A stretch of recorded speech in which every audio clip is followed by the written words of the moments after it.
as far as the trout fishery, depends on the release of that water from the Schoharie. And when this last Hurricane Debbie hit up here, the Schoharie Reservoir got completely brown. And that water is pumped down into the Shokin through the tunnel into the Esopus. So the Esopus, a lot of times when there's a lot of rain around, runs brown, dirty, and it stays that way for days or sometimes weeks. So from a fishing standpoint, it's not fun to go fishing the Mississippi. Fly fishermen like clean, pure, cold water, not muddy water. But without that release, even though it's muddy, it's still cold. So it does support the trout fishery. So that's the enigma part of it. Without the release from the Schoharie, the Esopus would be just another dry, warm, freestone seasonal trout stream. Now it's been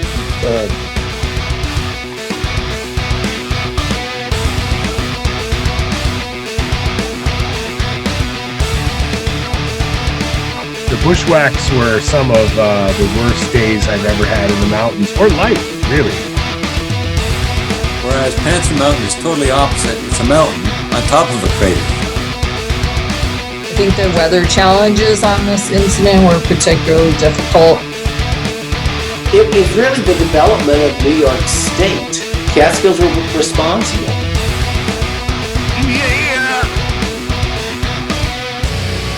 Now you're listening to Inside the Line, the Catskill Mountains podcast. You gonna pop it open right now? Whenever right. you're ready. Ready? 1, 2, 3. I don't know if it sounded as good. Whatever. Mine was more authentic. It was. Oh, this is really good stuff. What's that? So, Tad, yes, of course. So, guess the starting weight of my pack without any water or food. For today's hike? I mean, it's for any hike. I keep the same thing. So we're going to say for 3 seasons, not for winter conditions. Yeah. Okay. So your dry weight, I'm going to guess, is... Do you want a jocular response or a serious response? Serious.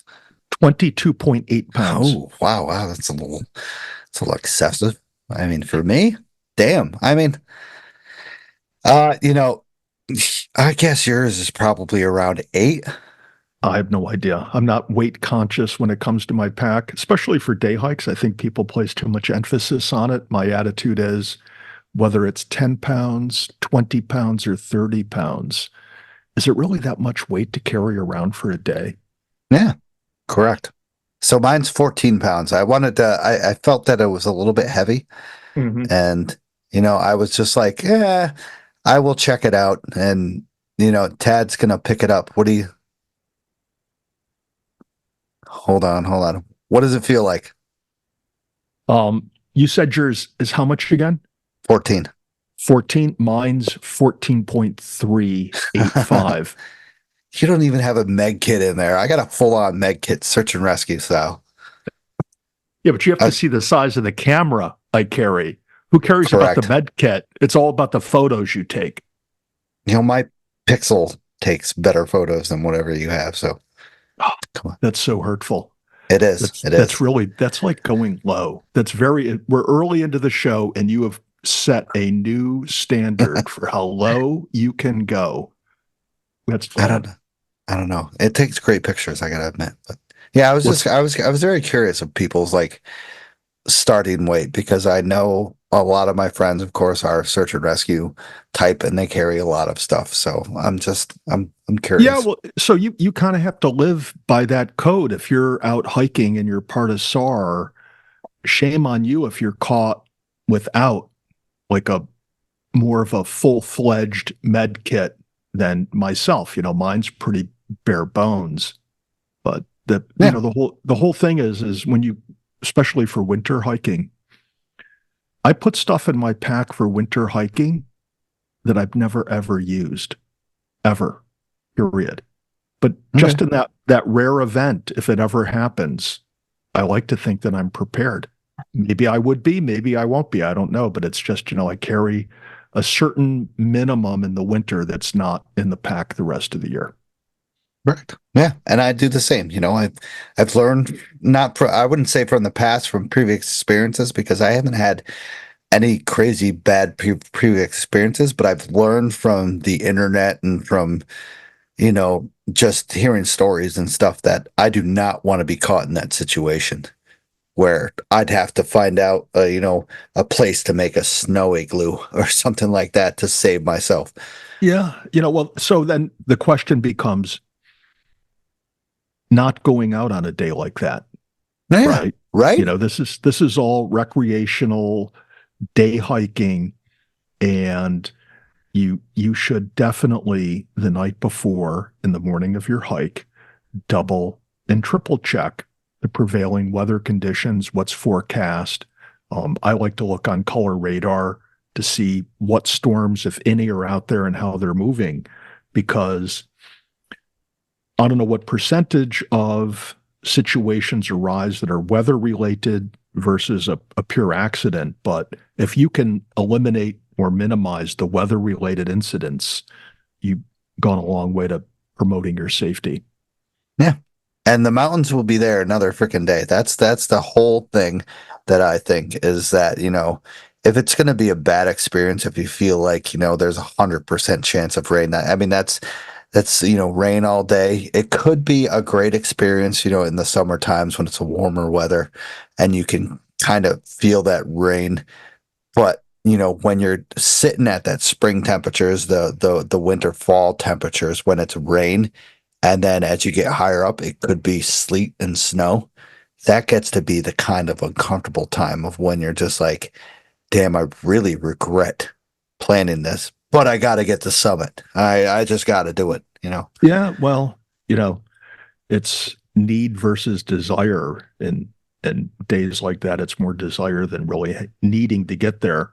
And fortunately for you and I, we both live so close to the Catskills that if you don't hike it this weekend, you can hike it next weekend. Correct. And, yeah. So welcome to episode 140 of Inside the Line, the Catskill Mountains podcast. Tonight, we have Tony Bonavist here to talk about Catskill fly fishing and somewhat of the Catskill reservoirs, more about fly fishing in the Catskills. He's a Catskill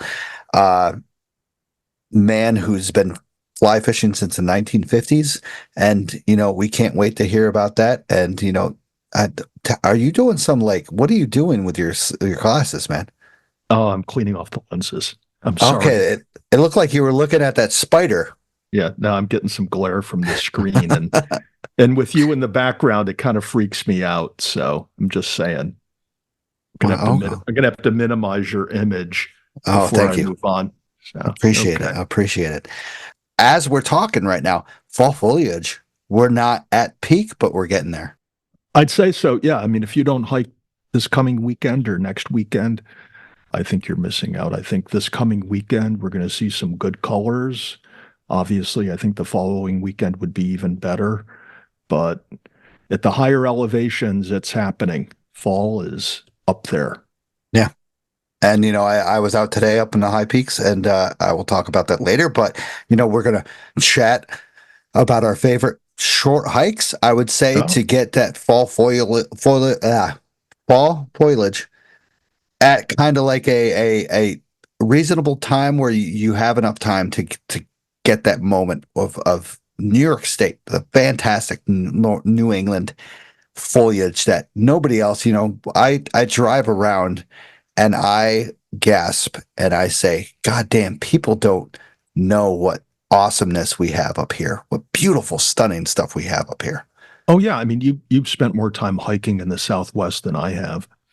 But out there, it's just rocks, Yep. and rocks, and, maybe a few plants, some cacti, whatever. But up here, it's like you're in a tall, shaggy carpet walking around that's all green, throughout the summer and in early September. And then that shag carpet starts to change color. I suppose I should ask Stosh, do you even know what shag carpet is?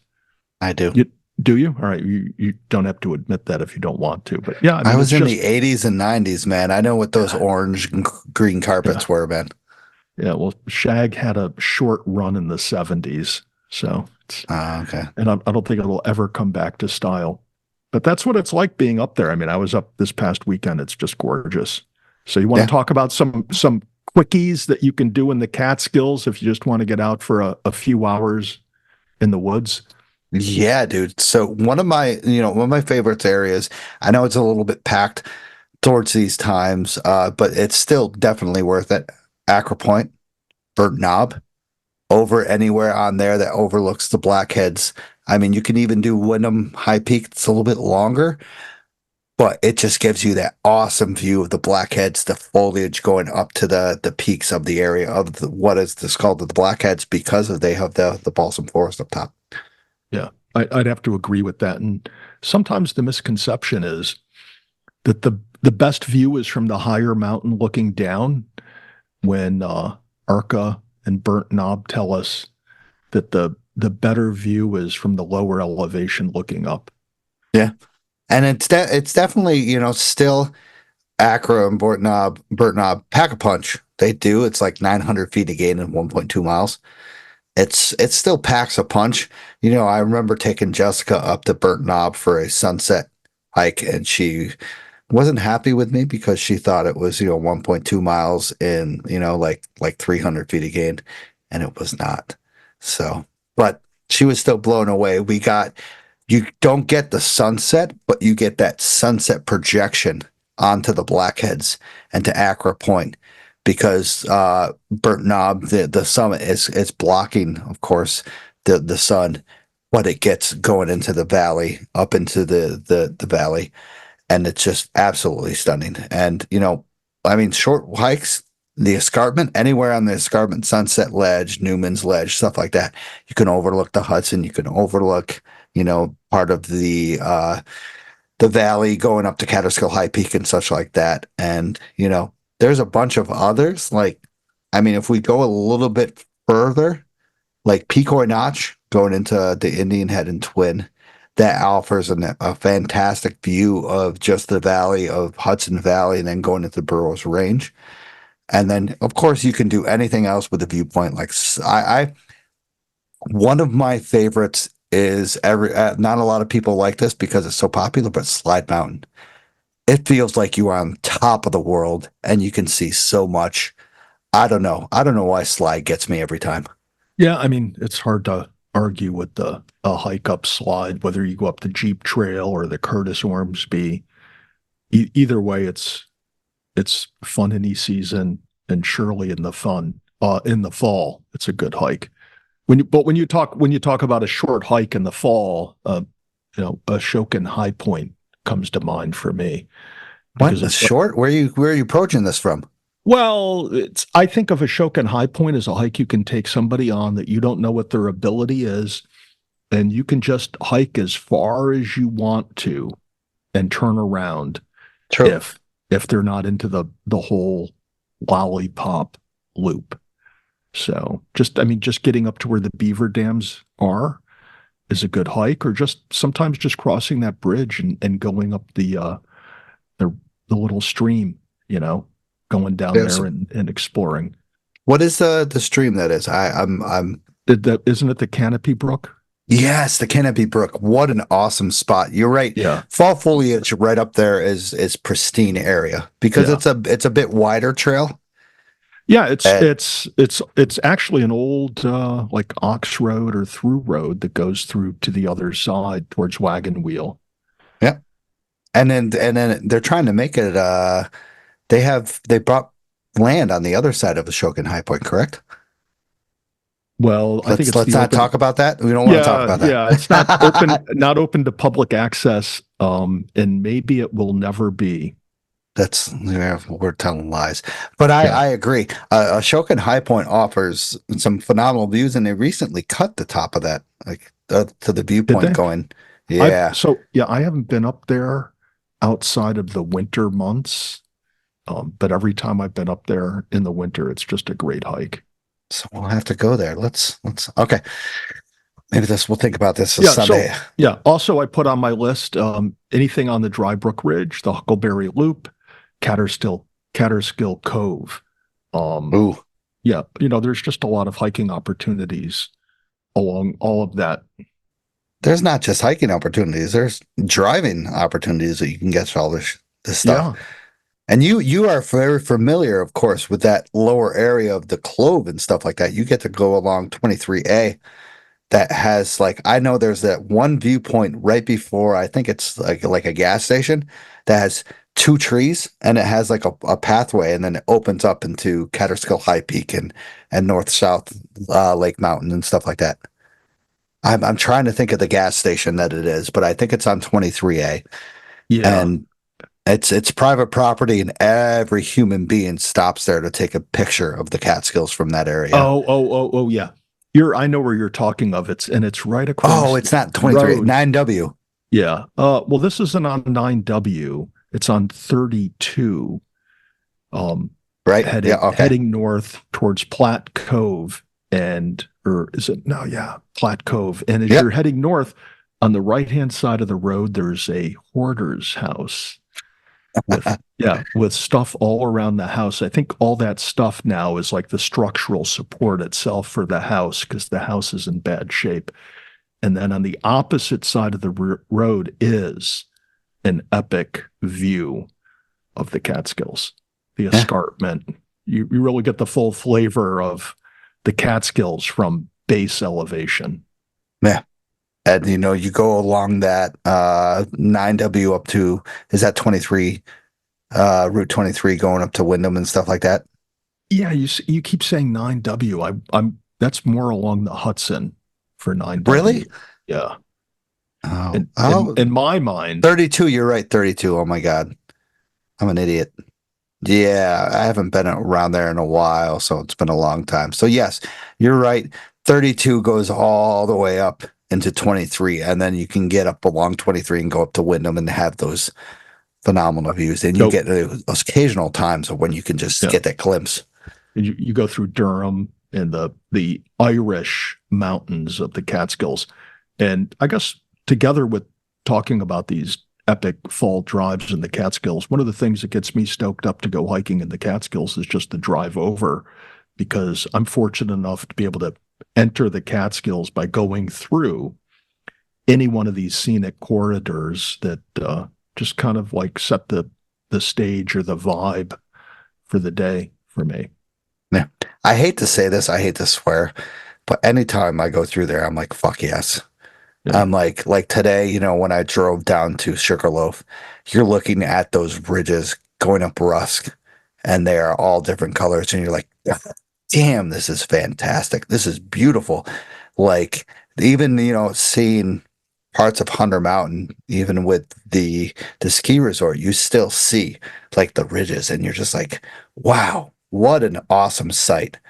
And you have a bunch of drives that to do, and I know to do going out we're going more towards the west around any reservoir is absolutely fantastic. Yeah, I think the Ashokan Reservoir, particularly on the backside along Route 28A, is a nice drive, but the Papacton and the Roundout are just marvelous to drive around. You get more of a more intimate and less developed feel driving around those two than you do the Ashokan. Yeah. And you go those areas, you go even more further, Cannonsville. Once again, you're talking about undeveloped. There's no houses out there whatsoever. Yeah. It's just all roads going alongside of the in and out, weaving in and out of the reservoir territory range. There's not big mountains, but they feel superior when you're on the base level of the reservoirs. Yeah, I mean, the amount of prominence is, what gives you that feeling of being in a mountainous area. The other noteworthy drive is going up the Beaverkill out of Livingston Manor. Oh. I think that's just one of the classic Catskill roads to drive. And I forget how many, but there's at least 3 or 4, maybe 5 signs as you drive along that road. And each one of these signs calls out that the road is narrowing. Right. And it starts out at a normal state standard, 2-lane road width. And as you keep going out further and further and further, it keeps downsizing, to a smaller 2-lane width, and then smaller, and you get to Lude Beach and it gets smaller. And then eventually you get out where it's more of a hard packed gravel road and it's just one lane. Mm-hmm. One lane. That's where you go deep in the Catskills and you are one with the Catskills. You're out by Balsam Lake when you're out there. I'm actually thinking about that this Sunday. You said you're available? Yeah, we can go hike. I'm not sure if I'd be Balsam Lake. We got to represent the podcast. Come on. Yeah. I think a great hike for this weekend would be Warner Creek down to Mount Tremper. We park a car at one end, we go point to point. Even Warner Creek up the plateau is absolutely phenomenal. Yeah. Have you been up that yet? You have. Oh yeah, many times. Of course. I mean, forget about it. Have I been up that? Yeah, right. Mm-hmm. Good point. All right. So once again, get out there and enjoy the fall foliage, because it is happening. It's starting to, I wouldn't say peak, but it's a dry season, but it's going to happen fast and it's going to happen quick. And who knows if we have a rainstorm and those leaves will fall pretty quickly. So, one thing we talked about last week was about the Balsam Lake fire tower cabin that is right below the fire tower. And, I got an important update from Lori, and Lori kind of posted this online as well, that there was another area that had kind of a similar incident, that they took negligence to the observer's cabin, and it has just deteriorated down into an unfortunate, they're just going to leave it to decay forever. And, I'm not trying to be kind of forgetful, but I forgot what cabin it was. Was it like Starkweather? I don't remember offhand. I will look it up really quickly, but so the thing is the DEC can spend so many dollars to fix up the existing cabin and, preserve and maintain it. Or eventually, when it falls into such a state of disrepair, it becomes a nuisance for young people, a fire hazard, more likely for somebody to set it on fire. So they would have to tear it down, and haul off the demolition debris. So the issue would seem to be, which is the economically the better alternative. And then from a historical preservation standpoint, I think the scales lean in favor of spending some money now and maintaining the structure. Yeah. Doesn't seem that hard. Exactly. And, I looked it up, and Lori made an awesome post on the FFLA, New York State chapter of the Fire Towers Association, and I will post the link in the show notes. Please join it, because it's awesome site of great information. And this was the Jessup River Wild Forest Fire Tower debris. Pillsbury Mountain Fire Tower observer's cabin had one walls collapsed. Debris from the walls had fallen in the trail leading onto the fire tower. Hikers coming to visit the tower should be cautious of nails and broken remnants of the wall, and to walk on the boards that have been placed down. DE staff will work to clean up the debris. So that was left to decay.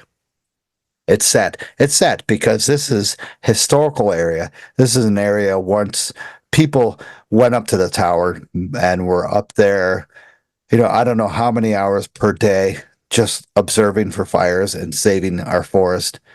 And they would go down to stay in the cabin for a certain amount of time. And now these cabins are a historical place where we can learn so much, we can put so much up, and people can be influenced to go into our mountains and stuff, fall in love with the mountains, have left to be decay. And and the irony is what government often does is they'll let this cabin fall into a state of disrepair, spend money to demolish it and cart away the debris. And then 25, 30, 40, 50 years from now, they'll decide to build a cabin up there to, create some historical looking feature to show people what it was like, way back in the day when they could have just maintained what was there. It would seem like the better alternative. So hopefully the DEC will make the resources available to preserve that historic structure. Yeah. And we talk about that kind of structure that you talk about, and the public with the Bramley Mountain Fire Tower has benefited and gotten together to create a fire tower up on Bramley Mountain. Now, this is not in the Catskill Forest Preserve area, the Catskill Mountain Park and stuff like that.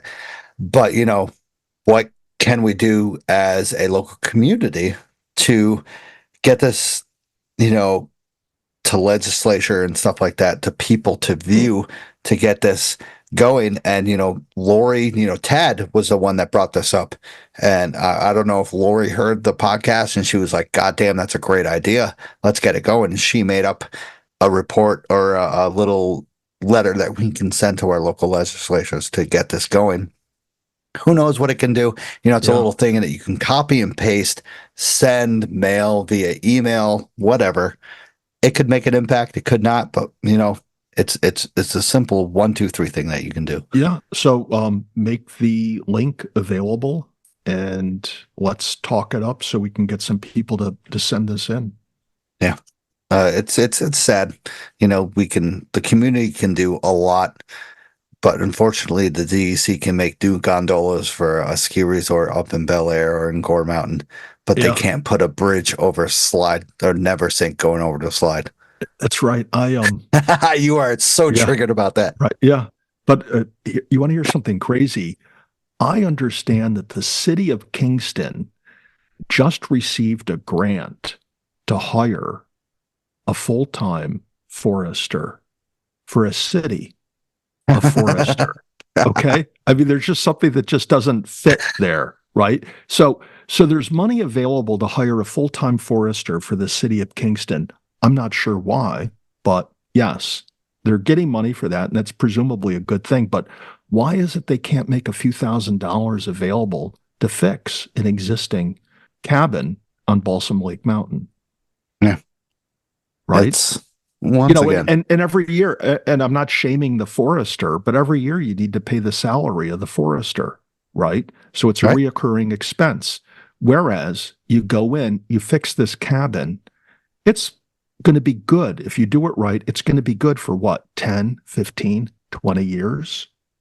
Okay. Or it's probably been 50 years. Yeah. I mean, it's going to be a long time, a long, long time. But again, the state has the money to hire a full-time forester for the city of Kingston. I don't exactly get that, right? Why it's a full-time position. And hopefully they pay a forester a decent amount of money because the person should make a decent living on the one hand. But again, on the other hand, what's the point of just funding that job for 1 year, right? You should do it for multiple years. So now you're talking, let's say it's $75,000 a year for multiple years going forward. That's a lot of money, right? And for what? For $5,000, $10,000, I don't know what it is. You can fix this cabin on Balsam Lake Mountain and be done with it for a decade or two. Seems simple to me. Or you could put out a mass invite to all these volunteers that are willing to do it and cut that expense in half. Yeah. Because, I would really run up there and freaking have fun, see a helicopter drop up supplies or something like that, and then freaking get this out in one day. Well, if you're up there, Stosh, we don't want the building coming out crooked, and full of leaks. So I don't know what your building skills are. I'm the photographer, man. Okay. Stick to trail maintenance. It's all Lori and Tom. They all freaking go all out and stuff like that. So speaking of all out, amazing accomplishment recently that just happened within the last few days. Ultra runner Tara Candy Mama Dower shaved 13 hours off Cara Sable's previous record for hiking the Appalachian Trail. So she completed the southern through hike. So the north to south of the iconic trail, crossing 14 states, 2,197 miles in 40 days, 18 hours and 5 minutes. Fastest known time for hiking the iconic trail in any direction, any direction. And, not to knock this off, but it was freaking done by a female who kicked ass.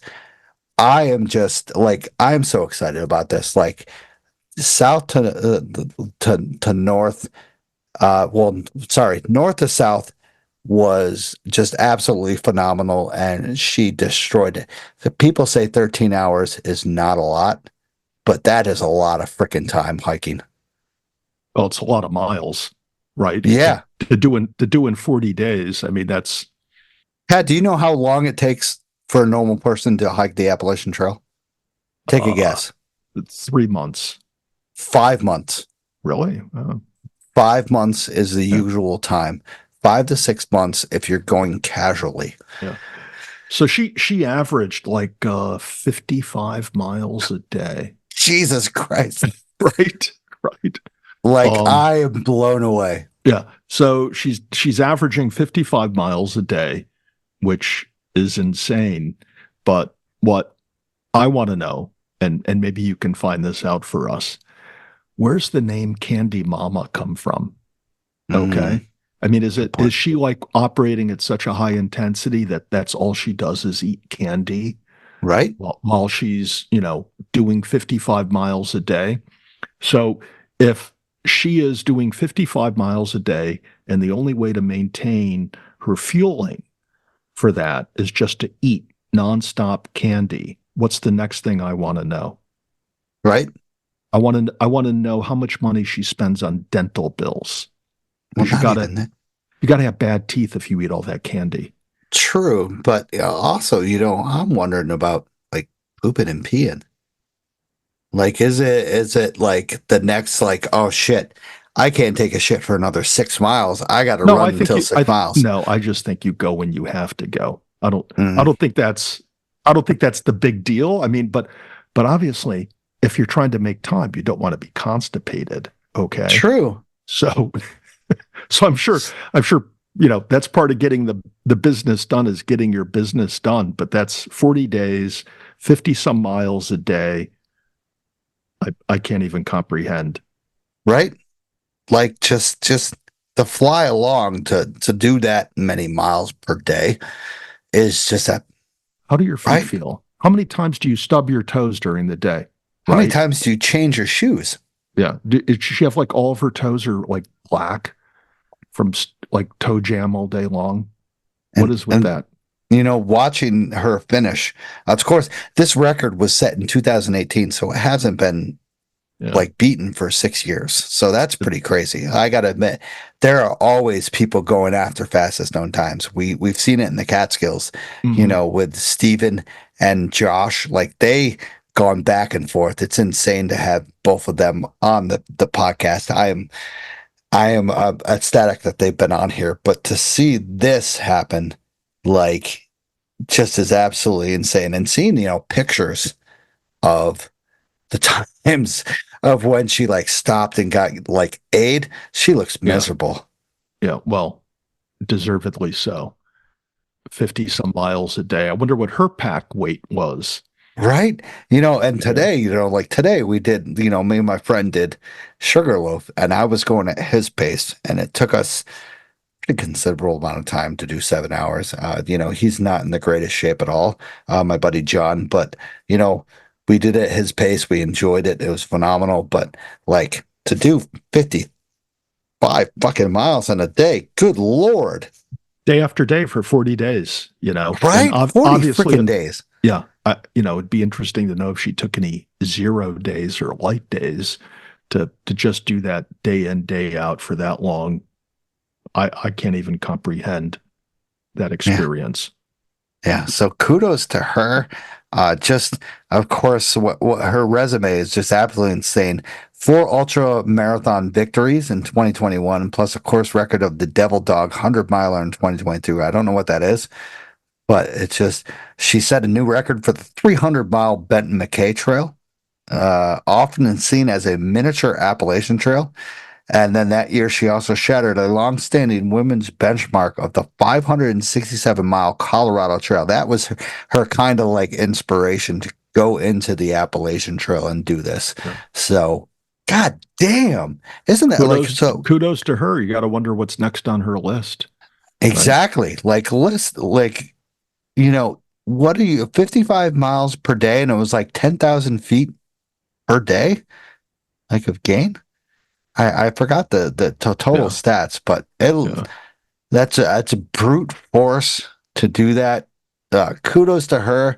I would never even think about, sometimes I run down the trail, but then I stop after like 25 feet and I'm like, fuck, this kills me. I'm not doing this. Yeah, I think a good hiking goal for me would be 55 miles in a week. In a week. That's pretty tough, man. Freaking week. You complete the long path in how many? Like 55 miles in a week. That's 4 weeks. That's more than that. Yeah, that's pretty good, man. Kudos to her. Awesome. Once again, Appalachian Trail, I don't know what goes across this, but we talked about this a while back. I forgot what episode I talked about this in the Via Ferrata and the Catskills. It brings people to a new kind of destination in the Catskills, a new kind of experience in the Catskills. I don't remember what I talked about this in, but Tad, you're a little bit towards the area. Are you looking forward to this? Are you going to do this? No. Well, first of all, at the present time, you got to be an overnight paying guest. Oh, God. At the Mohonk Mountain House, which I would like to do that. That would be fun to stay in that old hotel, but I wouldn't do it for the purpose of doing that trail and, that type of climbing. It's just not my cup of tea. But kudos to the Mohonk Mountain House for, developing this type of activity and, doing something to attract more business for itself as it has to do. But no, I don't see myself doing it. I do want to point out that Mohonk Mountain House is not in the Catskills. Thank you. Right? I was just going to say that was on my mind. This guy writes this nice article, talks it up really, really well, whets your appetite. He's got these great pictures, but if you did a word search, you'll see that he mentions countless times that this is countless. In the Catskills, he starts off with that. Right. He says, I've always associated with the Catskills. The latest offering from a classic Catskills destination. No, it's not a Catskills destination. It's not in the Catskills. It's a completely different geological formation. It's the Schwangau Can I comment Bridge. on this? Yeah. So I'm looking to comment on this. I can't. Close. Oh no, you can. Okay, I will. So I gotta admit, it's pretty neat. You don't see much stuff like this unless I know there's one in Virginia. Of course, they're all over, Switzerland and European stuff like that. But I'm not saying only the rich can enjoy this, but a lot of the rich can enjoy this because I know the Mohonk area is a lot of rich people. So. And once again, you said he fucking mentions the Catskills. I don't know, 5 and 6 times within the first paragraph. Yeah. I mean, you can just pick any paragraph. Like here's one that says the 155-year-old Mohonk Mountain House in the heart of the Catskills. No, he's not even in one of the appendages of the Catskills. Okay, you're not in the heart of the Catskills, pal. So. But yeah, I mean, he's got these photos here, with his helmet on, his rock climbing gloves, his harness, clipped in, doing his thing, rock scrambling and going on and on and on. With his GoPro, 360 GoPro. Yeah, but you're not doing this in the heart of the Catskills, pal. I want to thank Darren. Of course, to bring this to my attention again, and it's funny to talk about because once again, this guy talks about, of course, why does he talk about Sex in the City? What the hell? The Mohonk Mountain. That's probably okay. Of course. Once again, rich people, Sex in the City. That's all I think of. It's cool to have, but only the wealthy people can enjoy this, I would say, Yeah, there's a certain barrier to entry, particularly if you're going to do it with a family of 4 or more. To spend a weekend up there is not cheap. But again, if you want to go stay at a nice place with some great hiking trails, great scenery, lots of things to do, it's a nice venue to do that in. But don't plug into your GPS system the heart of the Catskills, because it's not going to get you there. Fucking nowhere. Slide Mountain is the heart of the Catskills, I would say, Yeah. right? Yeah. I mean, we see this all the time. We see it all the time. People call the gunks the Catskills. Nope. Nope. You know what, Ted? I appreciate you kind of agreeing with me and other people on that, because you are a gunks kind of guy. You live down there, and I'm glad that you agree with me.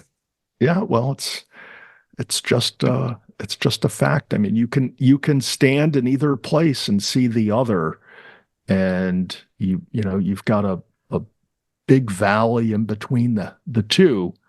And it's kind of interesting. I mean, if you look closely as you go from the gunks through the Basher Kill, heading west, and then start climbing elevation again on Route 17 going towards Monticello, you'll see the transition in the rock, in the rock cuts that they did for the highway, where one overrides the other, and how the gunks were pushed up through tectonic forces, when they were forced, up from the crust millions of years ago. But they're completely different. Yeah. And then you see the layers of stone with the Catskills that were done by eroding and such like that. Yeah. Well, I mean, the giveaway is all the Catskill rock. The bedrock is flat. It's mainly level, flat layers horizontally with some cross bedding, as a shout out to Danny Davis would point that out. But in the main, it's all horizontal, whereas the gunks, some of those rock layers have been shifted, by 70, 75 degrees in places. I mean, huge uplift. Jagged edges. Yeah. Even I know that. I didn't have to be involved with Danny Davis to know that stuff. Come on. Oh, silence. No, I stunned him. Yeah. I mean, what can I say? I mean, Danny knows his stuff, and Yeah, I got to get a freaking hike with him, because goddamn, that would be insane. Yeah, he's a good time. He's up in Alaska right now, hanging out up there. Yeah, he's doing some big stuff up there. It's wild country, where you jealous as heck. Where he'll be out on the beach with the tide going out in the morning, and then a few thousand feet up on a mountainside in the afternoon with grizzly bears. Yeah, when you talk about how many feet above sea level, right? Sea level for him changes with the tide out there. It's pretty cool. Yeah. So thank you to the monthly supporters: Darren White, Vicky Ferreira, Mike Sotoski, John C., Betsy Anderson, Denise, Vanessa, Joseph, Jim C., and Michael. Thank you guys very much for supporting the show. Really appreciate it. Also, thank you to our sponsors. Wow, I'm tired. Outdoor Chronicles Photography. Capture your love story against breathtaking backdrops with Outdoor Chronicles Photography. Molly specializes in adventure couple photography, and she'll immortalize your moments amidst stunning landscapes of the Catskills, Adirondacks, and White Mountains. She'll craft timeless images that reflect your unique bond in nature's grandeur. Embark on your unforgettable photographic journey with Outdoor Chronicles Photography. Don't hesitate to get a hold of Molly on all platforms. Also, discover the wilderness through Trail Bomb Project. Our expert-led hiking and backpacking education programs offer unparalleled outdoor experiences. Whether you're a beginner or unseasoned adventurer, join us for essential skills, exploring stunning trails, and connect with nature. Start with your journey today with Trail Bomb Project and unlock the wonders of the great outdoors.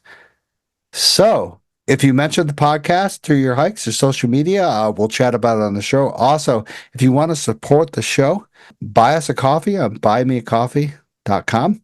I'll have the link in the show notes and stuff like that. you'll support the podcast and you'll also support the Catskills. Whatever costs don't go to kind of offset the podcast will go out to any organization that benefits the Catskills. So, Tad, we opened up in the beginning. What are you drinking, buddy? So I cracked open a Sierra Nevada Pale Ale, which is not some esoteric craft beer widely available, but it's consistently delicious and hits the spot. So that's what I'm drinking. Sierra Nevadas. That's very nice. That's good stuff. I'm not going to complain. It's good. It's better than a Budweiser. Yeah, right. So I cracked open a Stowe cider. Of course, Vermont, I got a whole crap load of ciders. Mountain Glow Ginger Hard Cider. Absolutely fantastic. Very delicious. So is that on the fruity side, the dry side, or somewhere else on the spectrum? Is Stosh takes a big, like, slug of it to... It's more on the fruity side. Fruity? Not Okay. not like it's like 75% fruity side. Okay. Yeah, it's not hard. It's not dry. Dry, it kills me. I hate dry. Yeah. It's not overly fruity, but it's not like leaving your mouth dry at the end of a gulp. I kind of like my cider dry, though. I go for that. Beast. Yeah, maybe for next week, maybe I'll source something that's a dry cider and we'll compare and contrast. Local. Only go local. So what do you got? What'd you do? What'd you do last week? Oh, for hiking? Yeah. So for a while, it's been bugging me that I haven't been over to North Dome and Sherrill. So I'm starting to compile my notes for another grid and see what I've done and all that I haven't done. And the last time I hiked North Dome and Sherrill seems to be in 2023. So I head out, and on Saturday I did bushwhacked Westkill, went over trail to North Dome, the traditional route up North Dome, continued on the social path over to Sherrill, and then I veered off to the north, kind of the northwest, and picked up Balsam Mountain over there. You familiar with the shorter balsam, not the full-grown balsam? I call it the stub. The stub? Have you ever hiked it? Yeah.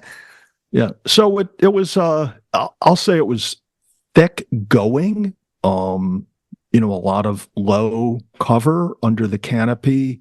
The surface was good. I remember going through there one time in the winter where you couldn't see the rocks, but there was, light cover of snow that made it a little more slow going. But this time, without any snow on the ground to obscure what you were stepping on, it was easier and faster going. So I got over to Balsam and then head back down to Spruceton Road. And I'll say this, of everything that day, the one thing I wasn't expecting is I got closer to Spruceton Road on my way down Balsam. I ran into this grove. It's like probably the last thriving grove of nettles in the Catskills for the season. Okay. And they wanted to put up a fight. I mean, these things were like in formation and marching towards me and just angry as hell that it was the end of the season and they knew their death was shortly awaiting them. And so I went around them for the most part. And then my lack of reconnaissance beforehand, I ended up, my map showed that like the last quarter of a mile, I was going to be on a road walking out of the woods. And there might have been a road there at one time, but it was now a field. And as you're driving down Spruceton, the next time you're driving down Spruceton, like before the end of the growing season, when stuff is still tall and standing, and when you're just like past the community center, I don't know if you know where that is on Spruceton Road. You know where that is, right? Yep. I parked there before. Yeah, just past, well, that's where I park. So just past the community center on the south side of Spruceton Road are these big ass fields. You know what I'm talking about? Mm-hmm. And they have goldenrod You know what goldenrod is? Of course, the most Right? beautiful like flower. Yeah, and it's particularly beautiful this time of year when it's so tall and so dense. It's like right in your face as you're trying to walk through it, where this road was supposed to be. But instead, it's like this epically thick goldenrod that I'm trying to go through. It was so bad, I had to trespass on somebody's property. So, Oh, yeah, I just cut the edge of it. I don't think anybody was around the house, but it was just I could not make forward headway going through this stuff. So, but otherwise, it was a fun hike. sometimes you got to do what you got to do. Yeah. Yeah. So, I mean, last time I was up to Balsam, that area, I summited Balsam, then I went over to Sherrill, North Dome, and then I went down to the northern part of the drainage where it was like there's a little parking area along the creek. Yeah, it's by the landscaper. Yeah. Yeah, it's a not Timberweed, but Timber something road. Timber Lake or something like that. Yeah, I know the spot. Yeah, I've parked there many it's times. it's like a storm drainage or something like that. It's a cool place to park, and it's an awesome hike down from North Dome that you want to take at least sometime in your life because it's phenomenal. But today, my buddy John and I did the loop, the Sugarloaf Loop from Mooringkill. I gotta admit, it was one of the most phenomenal days. Everything was dry. At the beginning, the peaks were a little bit covered with clouds, but it opened up and it just was one of those phenomenal fall days where the leaves weren't covering the trail that you would like crazy slipping all the time. But those sections, I forgot how awesome those sections going up Sugarloaf and down Sugarloaf, the Devil's Path was. Just awesome scrambling. So were you going clockwise or counterclockwise? Clockwise. Okay. Wait, no. Counterclockwise, sorry. Wait. Jesus. Oh boy. Yeah. Clockwise. It's amazing you made it home. Okay. So you went I agree. Yeah. I'm tired, man. Yeah. From your photos, it does look like you went clockwise going up it, and you got an early start from the reference to the cloud cover. 9:00. Okay. Yeah. That's not early, but there was we saw one guy going onto the trail, and then we met two people going up, and that's it. Freaking 3 people throughout the whole day, and it was just we sat at the viewpoint for like a half an hour, eating, chatting, watching the clouds open up over to the Burroughs Range. Like I said, I forgot how awesome the Devil's Path is. Yeah. Just the amount of like stop when you stop and see that said next section, you're like, wow, this looks fun. And then you do it and you're like, damn, that was freaking fantastic. It was so, interesting and, innovative that you're just like, oh my God, that was so cool. Yeah. It's that's just a great mountain. Any one of those mountains is fun to do in and of itself, or in a group of 2 or 3 or 4. Yeah. And, but that one, I told my friend John, because, he is not in the shape of that I am. And I was like, you could go down to Mink Hollow, just wait there for me. I will fly down the trail. I will come back and pick you up. He was just like, I don't want to pussy out. I'm going to do this. I'm like, you sure? It's 3 freaking miles from this junction to the trailhead. It's not the greatest trail, and it's not like just straight down. It's up and down, and then down. He did it. Yeah. Took a while. Yeah. Yeah. That is a nice hike out. I've done it many times, and often when I do that hike out or hike in from that direction, I think it's a shame, because some people will just do the 4 in a row and they don't do any of those side trails to get in and out of that area. And there's some neat things. There's a viewpoint along that way. There's some interesting rock features along that way. A lot, actually. Yeah. Yeah. So I enjoy it. And I have fond memories of hiking through there one time with my daughter. I remember going through there, and then I remember, like one time going through there in the early morning somebody was ahead of me in snowshoes. I finally caught up with them, and they were like way out of their league, and gave them some pointers and met up with them later in the day. They never made it to the top. I met up with them on their way out, and they had bit off more than they can chew, but it's just really nice over there. So glad you guys had a great hike. Yeah. And, I agree with you. I didn't want to opt out. I could have taken, we could have done Mink Hollow. John went up there previously and never got views. So I wanted to take him up there and get views, because that's, I think, one of the few mountains he's gotten without views. So, I was just like, let's go up. There's a bunch of views of going across the east side and the west side. It's awesome, innovative. Hiking, you can do a lot of scrambling. There's a lot of awesome multiple sections that you can, have a bunch of fun in. And, he had a great time. We were just, going slow. We were going at his pace. And that's what I do when I hike with other people. I hike their hike, and, I keep track of them. I make sure they're doing well and stuff like that.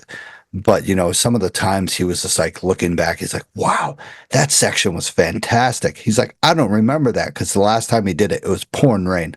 And I'm just like, I can't fathom doing this in the rain, because it's just slippery as heck. And, like you said, going that one section from before Mink Hollow, I don't even know. They don't have a section. It's like a yellow trail, right? It's a blue trail. Yeah, it's not. I don't think the DEC wants to promote the usage of that little stub trail. I think there's an issue with the what's that, Elka Park? Yeah, that you go through. Yeah, and I think, and I'm just assuming, but I think the folks at Elka Park are not that welcoming or inviting of the Catskill hiking crowd. So that's not really promoted all that much. Although if you want to do a quick hike up Plateau and Sugarloaf, that's the place to start from. Well, Mink Hollow, yeah. Yeah. But I got to admit, the Roaring Kill area from the junction down to the Roaring Kill is a special section. Oh, yeah. Yeah. No, Go I through like different that. areas. Yeah. I like that whole loop. Sugarloaf is a great mountain. Hiked it many times. So Beautiful views. I can't say I've ever had a bad hike up Sugarloaf. Same. Right? So I do remember one time on Sugarloaf. You ever been out in the Catskills in the winter after an ice storm, where the ice is accumulated on the tree branches, and then it starts to fall off the branches like in big cubes of ice, like cylinder, like shape. pellets? Yeah, but they're big. I mean, they're like bigger than your thumb, just long. Have you ever been up there when it's like that? So I was up on Friday when I did that. Yeah. I was on Sugarloaf one time, and it was like that. And so coming down was a real treat, because your foot would not hit solid ice. When your foot hit the surface, you would be stepping into inches of these ice cubes. So you had to just develop this confidence that after your foot slid enough on the ice cubes, you would actually hit firm ice underneath and stop. It was almost like glass. Yeah, it was interesting. I enjoyed it. Yeah, phenomenal times. Once again, awesome. Good times that we've had. I love talking about previous hikes. I don't know why. Yeah, well, next week, maybe we'll be talking about our first hike together. That sounds pretty weird. We could make this happen. This is my 25th episode with Stosh. He hasn't brought that up. It's our silver anniversary.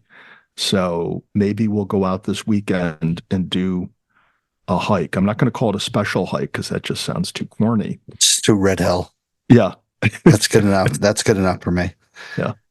All right. So Catskill News, once again, volunteer 3500 Club, Catskill Trail Crew, which Tad volunteered a week ago too. Catskill Mountains Club, I'll be going to their dinner. I'll report on that next week. So Visitors Center, Jolly Rovers Trail Crew, Bramley Mountain Fire Tower, which they are building the fire tower as we speak, which I'm so excited about. Phenomenal. Stickers. send me a message. I haven't gotten a message in a while. So send me a message through Instagram or Facebook about stickers. You get a free sticker. I will send it to you at no cost. Or, I got to get actually some to Camp Catskill. Yikes. All right. So weather forecast. This weekend looks like an absolute phenomenal weekend to get out and get about in the Catskills. So Saturday, we'll go with Friday. Clear, high of 57, a low of 48. And that's in the morning of a low of 48. Clear skies, absolutely nothing going on throughout the whole freaking day. Get out there, beautiful. Saturday, some clouds in the morning, but going out to clear during the day. A high of 57, a low of 52. Wow, beautiful weather. And then Sunday, some clouds throughout the whole day, a high of 54, a low of 48 in the nighttime. So we're looking at absolute amazing peak weather to hike where you won't be killed by bugs and you won't be sweating profusely. It's like the silence, just the silence of right there is just like, wow, get out there and freaking do some shit. Yeah, I'm looking forward to it. Weekends like this are few and far between.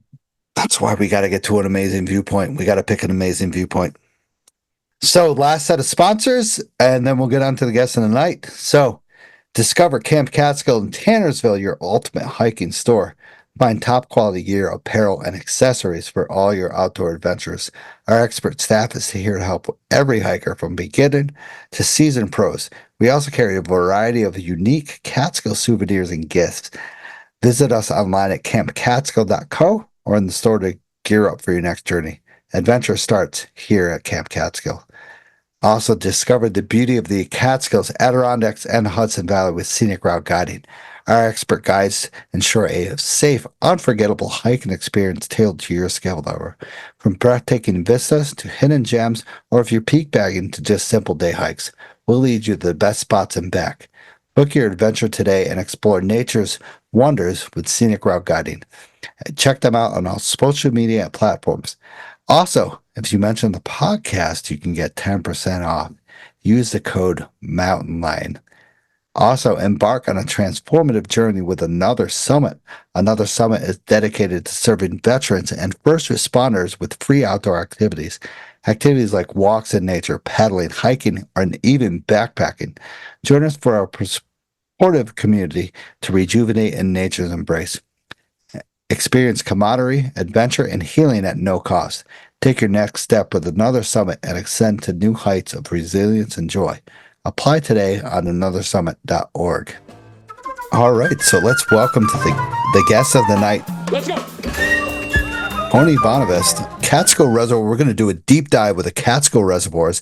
And also, Tony is apparently a fly fisher that writes all sorts of stuff about fly fishing and, talks about the Catskill Reservoir. So we're going to have him on tonight and we're going to have a great time talking about the reservoirs and fly fishing, some of the two biggest things that you can do in the Catskills besides hiking. So welcome to the show, Tony. Thanks, guys. Happy to be on board. Yeah, looking forward to talking about this. I've read a lot of your stuff on the River Reporter and such, and you write some amazing stuff that gives you a lot of good attention about the Catskills. Thanks for that.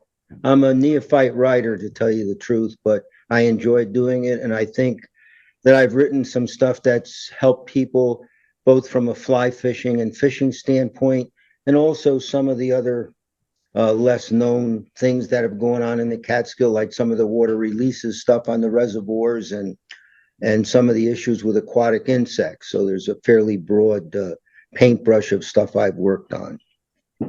Definitely, and I've read some of that and stuff, and I'm very curious about the what they'll get to, once again, the aquatic releases of all the reservoirs and how it pertains to the Catskills and how it affects different parts of the reservoirs and stuff. So, how about we start off about your kind of like your background? Were you involved in the Catskills as a kid or something like that? How did you get into hiking, fly fishing, stuff like that? Yeah, I grew up in Westchester County, and I was fortunate enough at a fairly young age to meet through a school pal a dad that took us all over the place. Even when we were teenagers, we started out fishing the streams that come out of the reservoirs, the New York City reservoirs in Westchester and Putnam, which are cold water and all had pretty good trout populations. And as we got a little older, he took us to the Esopus. That was our first trip to the Catskills for trout fishing. That was all bait fishing at the time. And then it was on to the Beaverkill and the Willowwemoc and ultimately the Delaware River. So as a kid, I was fortunate enough to have a pretty good mentor and a person that was unselfish and took us all over the place. Not a lot of people did that. And we also fished the reservoirs quite a bit for bass and other fish. So as you developed later on in your years as a kid, did you still explore the Catskills area? Yes, whenever we could. I mean, whenever we would. I didn't have a driver's license at the time. I was still under 18. So I was fortunate again to have other people that took us to the Catskills. What happened after your child years and stuff like that? Did you move on with your? I see that you went to the University of Montana, correct? Yeah, that's what happened. I had a friend come home from for Christmas break, a guy I fished with a little bit and ran cross country with, and he just happened to stop in to visit me at Christmas and said, I'm in school in Montana. You ought to come out there because the fishing is really good. So that's probably not a real good reason to go to college, but that's the reason I went. And I was able to get through 4 years and have a degree in aquatic biology. And that led to a career with the Department of Environmental Conservation as a fisheries biologist, where I worked in both New Paltz and in the Albany office for about 25 years. Awesome. So Tony, if we could just step back a little bit, what years were you starting off fishing up in the Catskills, just so we can kind of get that in perspective? Yeah, that's a good question. The mid to late 1950s. Wow. Wow. No way. So was the thruway built then? How we got to the Catskills from Westchester, we drove up Route 9 to Poughkeepsie, crossed the Poughkeepsie Bridge, went up Route 32 into Kingston onto 28, and then up into the Esopus Valley. And when we went to the other side of the Catskills, the Beaverkill and that, we went the same way, but we took Route 6 over Bear Mountain Bridge onto Route 17, and then up to Roscoe to get off there to fish the Beaverkill and the Willowwemoc. Yeah. And when you say Route 17 back then, was it just one lane in each direction? There was Old 17, which I think. Yeah, I think mostly we were on the old road. I don't think the lane was really that. Just so our listeners get the gist of this, I mean, this is really back in the day that interstates and highways weren't as established as they are now. So you guys were really pioneers driving up here. And was it like a station wagon or a big sedan that you would go? My friend's dad first had a 49 Mercury, and then later he got a 56 Mercury, which is a very nice car. And it took us about 3 hours to get to fishing. So we would leave at 5 o'clock in the morning, get to fishing maybe 8:30, 9 o'clock, fish till 3 or 4 and head back. So we didn't stay overnight or do any of that. These were one-day trips. Mm-hmm. Wow. Yeah. And so this is back when there was no cassette tapes or even 8-track tapes in the car. It was AM radio.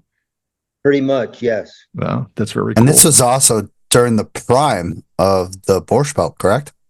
Absolutely. Wow. Awesome. So you went through all these areas, seeing everybody going up to the kind of Eastern Catskills area. Yes. At that time, all the famous resorts were in operation. Wow.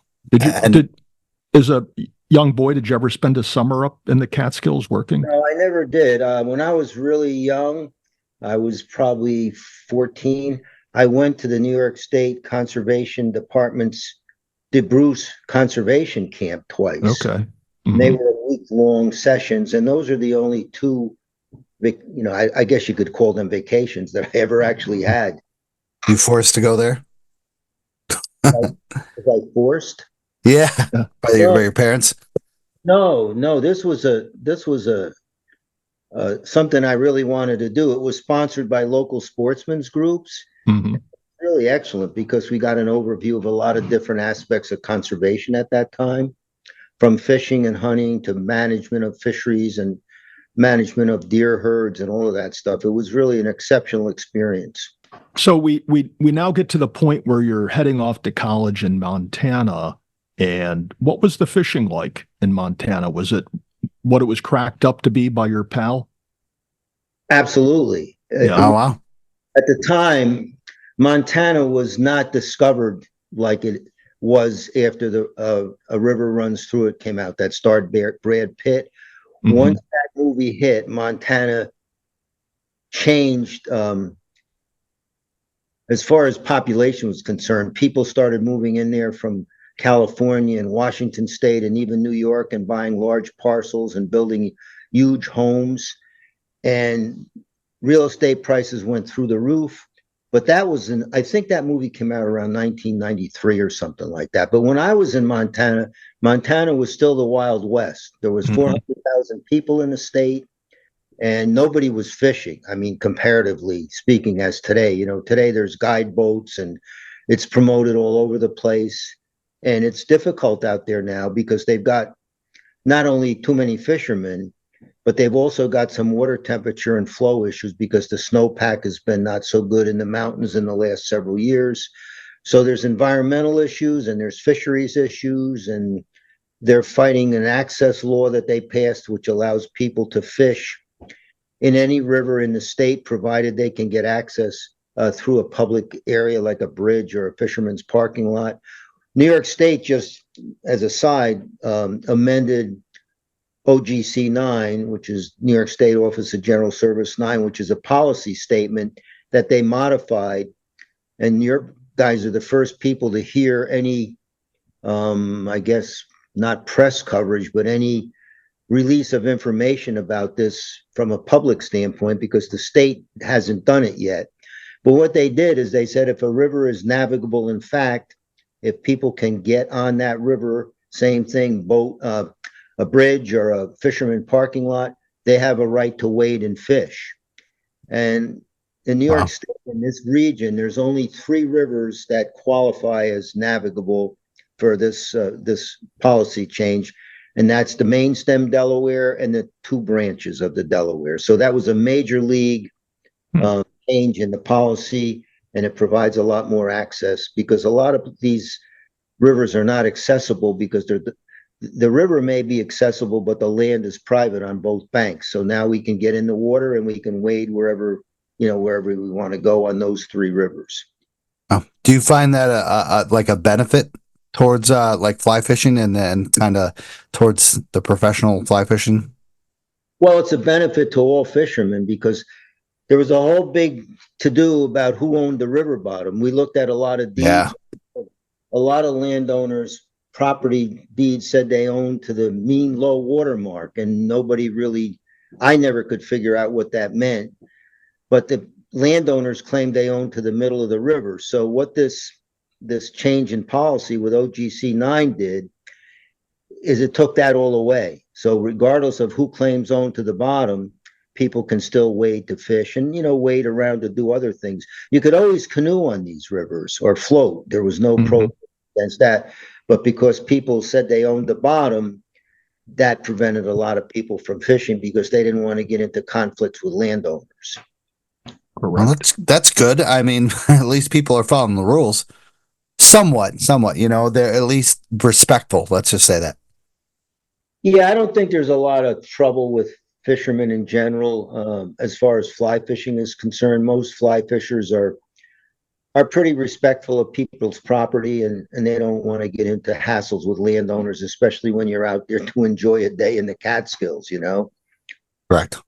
So Tony, if the fly fishing was so good in Montana when you were in college, why'd you come back to New York? That's a question that I've asked myself because I had a lot of friends there and I could have got work there. And the last day I stayed one summer, the last summer, I had to finish a course. And there's a thing called the Oval up on the campus. And I walked around that Oval about 15 times asking myself why I was leaving this beautiful state. And it was really because of my family was back in Westchester. So that's the reason. Yeah. And I imagine in or around the time that you graduated from college, communicating with your family and your friends long distance was a lot different than it is today. Well, certainly, we just had the landlines.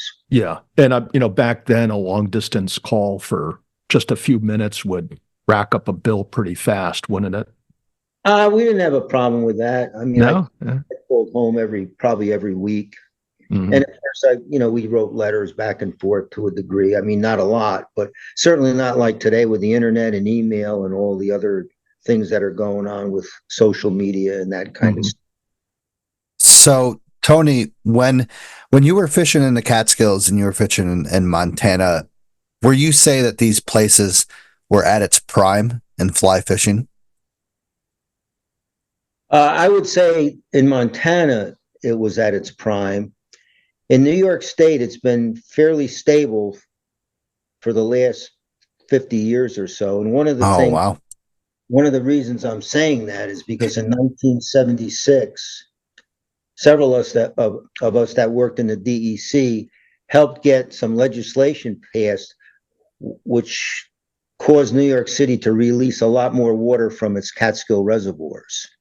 The East and West branch of the Delaware, when they built those, when they negotiated the releases, they were pitiful. They were like 15 or 20 CFS from those things, probably a little more. But when that water release legislation was passed, the East branch release was increased to 70 CFS. And I think the West branch went up to 360 CFS. And over time, that's been modified by some people that worked for Columbia University. They did a lot of research and they did engineering studies.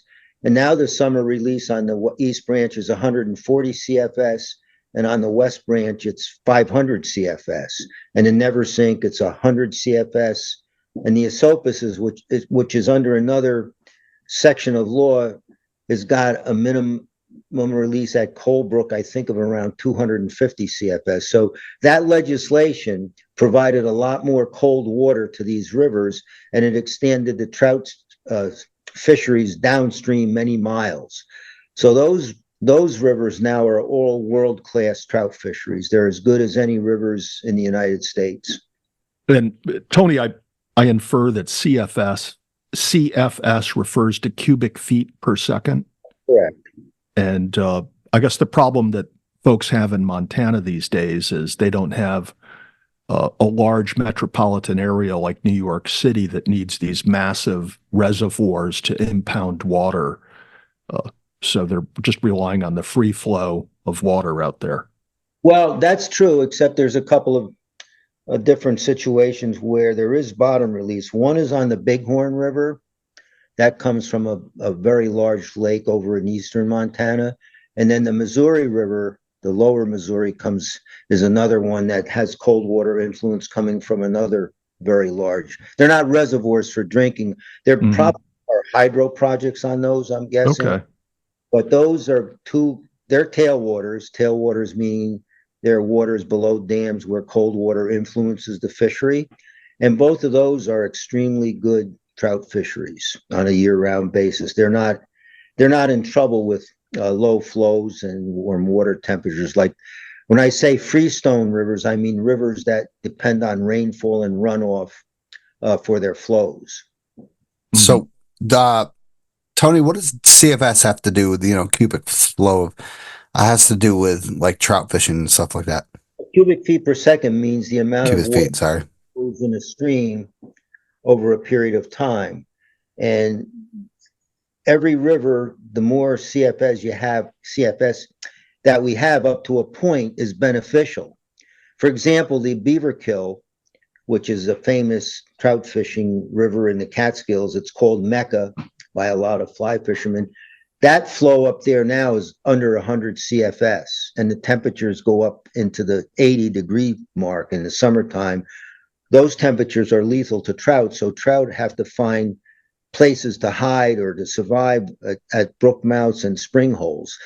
So the flow on the Beaverkill, a good flow on the Beaverkill is 3 to 500 CFS, and now it's 100. Wow. That's the differential. And the East Branch, before the water releases, the summer release was, and even with runoff from the tributaries, was a maximum of 50 CFS. And a river that size normally would have a flow in the spring of a few hundred CFS, if not more. And now we have this cold water release of 140 CFS, which is a good cold water flow that protects the fishery, and it also provides a decent flow for fishing.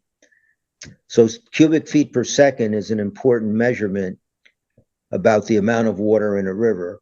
And you want average flows for the river. You don't want them too high or too low, because if they're too high, people can't wade and fish. If they're too low, they become a problem for the fish. So now, with all this, your knowledge about CFS and stuff, did this bring you to a DEC job? This, you sound like you know an insane amount of this. No, what brought me to the DEC job was a job in fisheries management.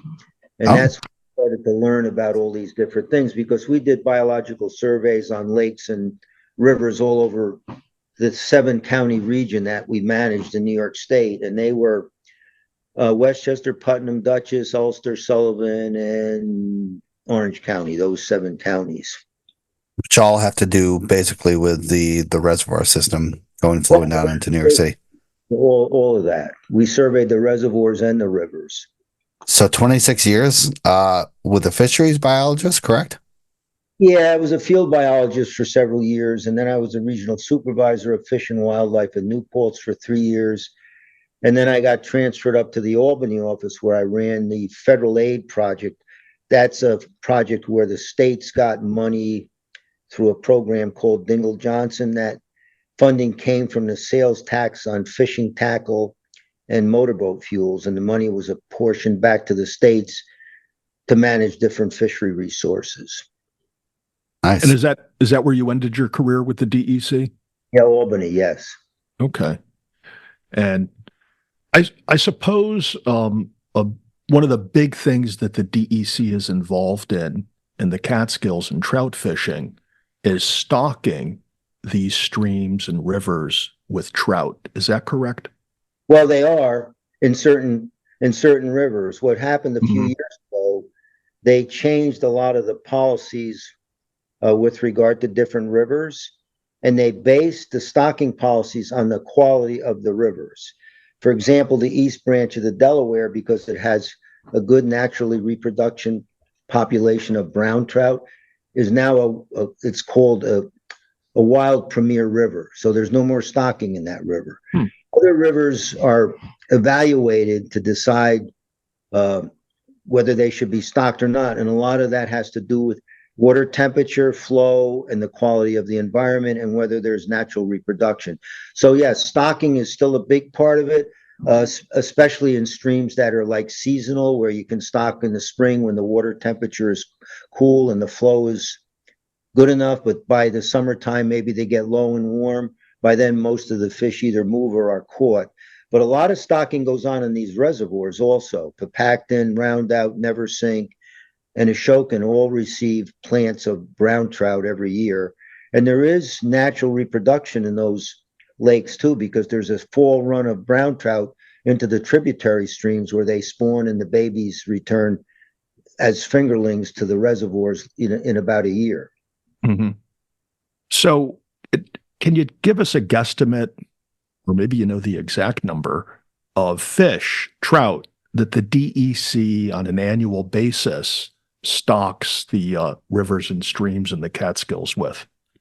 I don't know the answer to that, but anybody that's interested can go to the county that they're interested in and put in DEC stocking, and there's a list by county of every water and the number of fish that go in there. I know it's many thousands, because New York State has, I don't know how many hatcheries, probably 8 or 10 or something like that.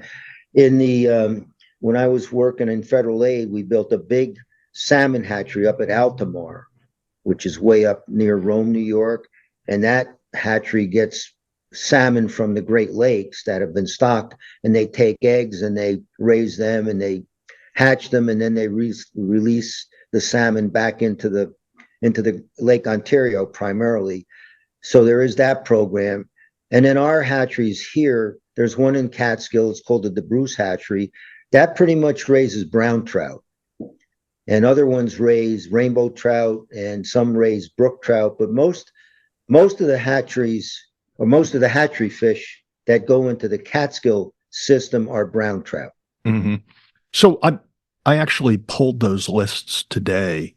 And to me, I didn't tally them up because it went county by county, stream by stream, section of stream by stream.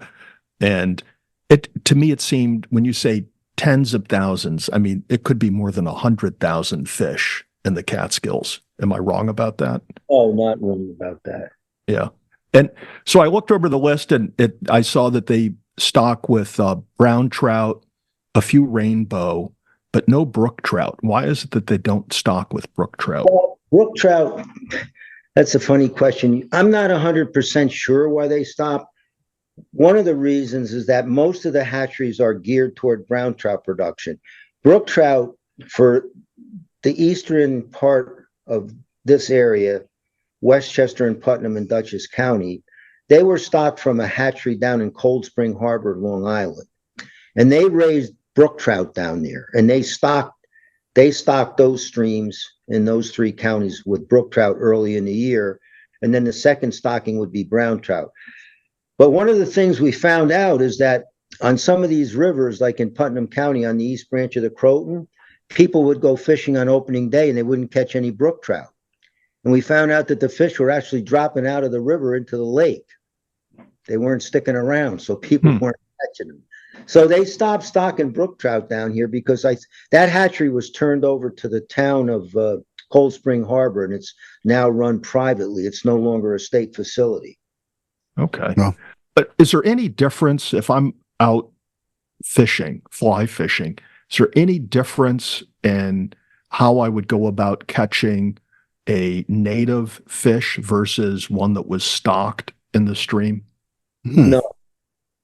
No, the only thing that's different is that wild fish seem to be a little more difficult to catch than hatchery fish, because hatchery fish are used to feeding in raceways, and they have these machines that every so many hours or minutes spray pellets out on the surface.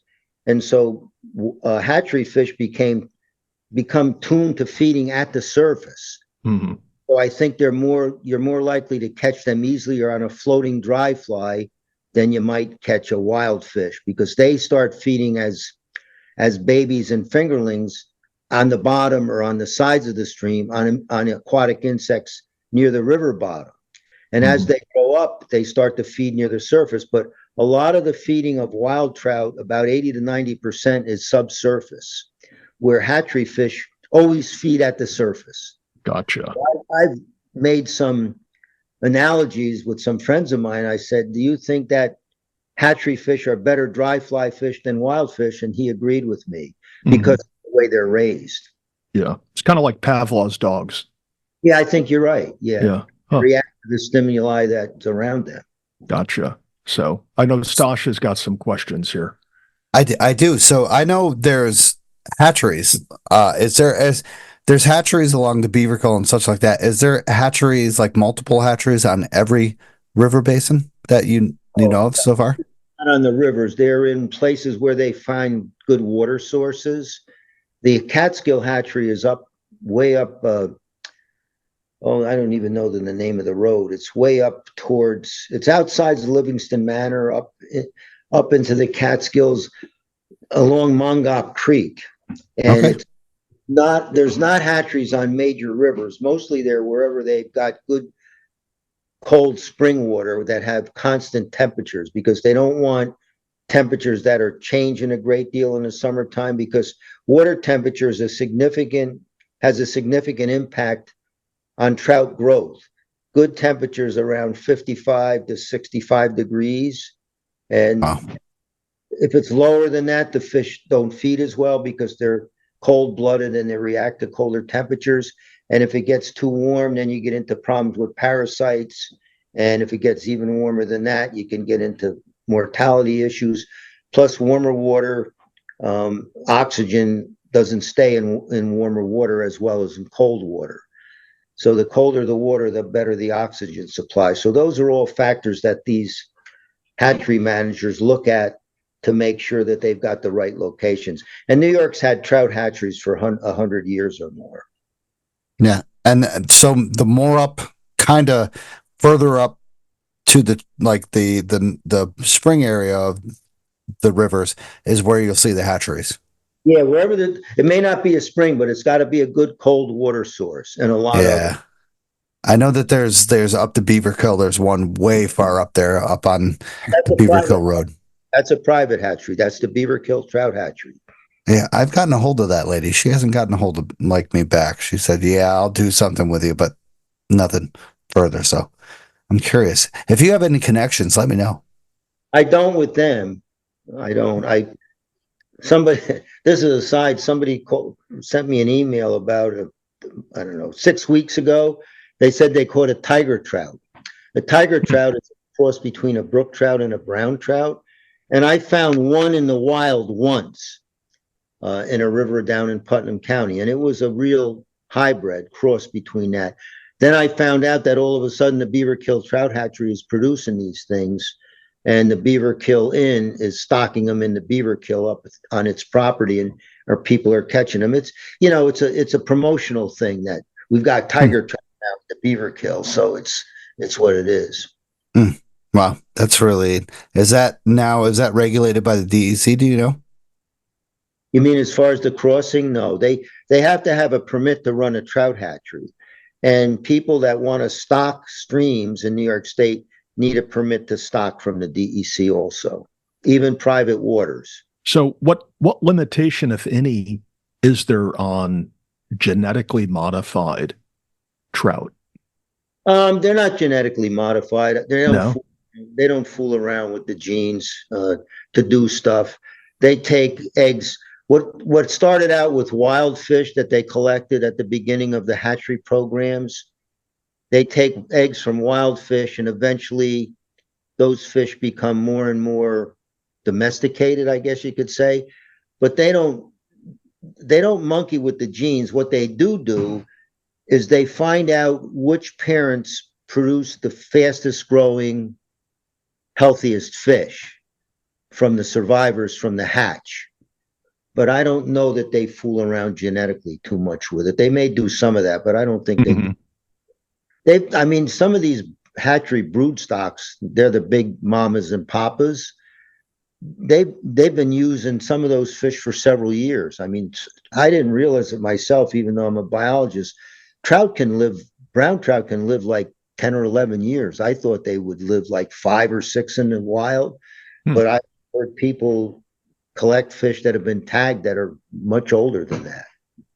Now, I'm not familiar with, of course, the fly fishing aspects or the aspect of the Catskills. Now, what is the rules and regulation of catching? Is it catch and release? You catch so many, stuff like that. What's the rules? Well, there's regulations on every river. Okay. And they're all new. The DEC, Bureau of Fisheries, modified their trout stream management plan. I think it went into effect in the fall of either 2019 or 2020. And there's 5 or 6 different classes of rivers now that are based on the quality of the environment. And as I said, the East Branch is a wild premier river. It's the only wild premier river in Delaware County or in the Catskills, other than the Delaware and the West Branch of the Delaware. All the other ones are managed based on flow, temperature, and ability to produce wild trout. So I can't tell you which river is which. I know that the Beaverkill and the Willowemoc they're not wild premier, but they're the next one down. And if you go to the fishing guide, there's a list of the different regulations. The wild premier river has a 1 fish limit, any size per day. The statewide regulation on normal rivers that are not wild premier or some other high quality river is 5 trout a day, any size. But there's a lot of different regulations on different rivers. So people are urged when they're going fishing, because they don't generally post signs on the rivers, except on certain rivers that are no kill. They'll put signs up there, like the Beaver Kill has a section, there's no kill, it's all catch and release. But other rivers just don't have a lot of signs around, so people have to become familiar with the regulations by looking in the guide. And when they get a fishing license, they get a copy of the guide, and they have to go and check everything out to make sure that they comply with those regulations. So, I mean, that's good that, you know, most of the guides around the Catskills and, you know, of course, that people get that kind of brochure to familiarize themselves with the different waters that they're fishing in, of course. And I mean, most of us know that the premier spots are the Beaver Kill and the Willowmeac. Those are just secluded areas of the Catskills that are just absolutely gorgeous. Yes, absolutely. Yeah. So, Tony, if you were to compare and contrast your fishing experience when you were in college in Montana with what is your fishing experience presently in the Catskills, how are these similar and how are they different? Well, when I was in Montana, as I said before, there was really very little fishing pressure. I fished a river called the Bitterroot River, which is, let's see, I'm trying to figure, southwest of Missoula going towards Idaho.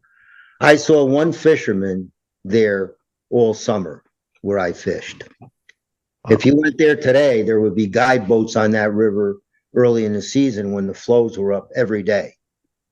Now, as far as the quality of the fishing, the trout out there were mostly wild, and they were really easy to catch.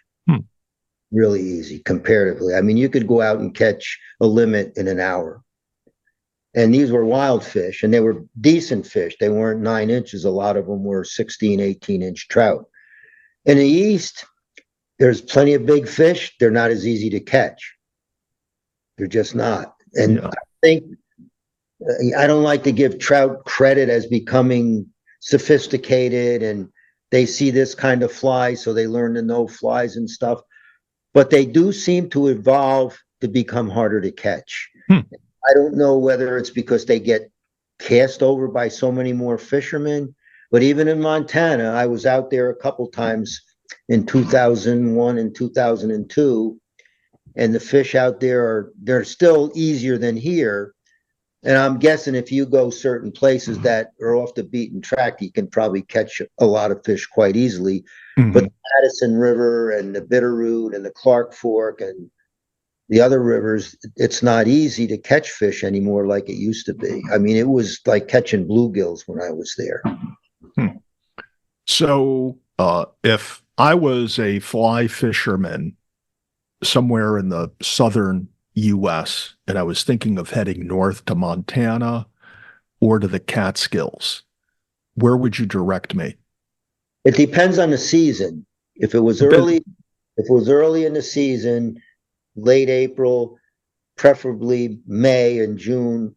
May and the middle of June are the best 6 weeks in the Catskills, because after that, the freestone rivers start to drop in flow and the temperatures start going up and the fly hatches end. In the West, runoff ends about the 4th of July, so people would want to start fishing there around the middle of July.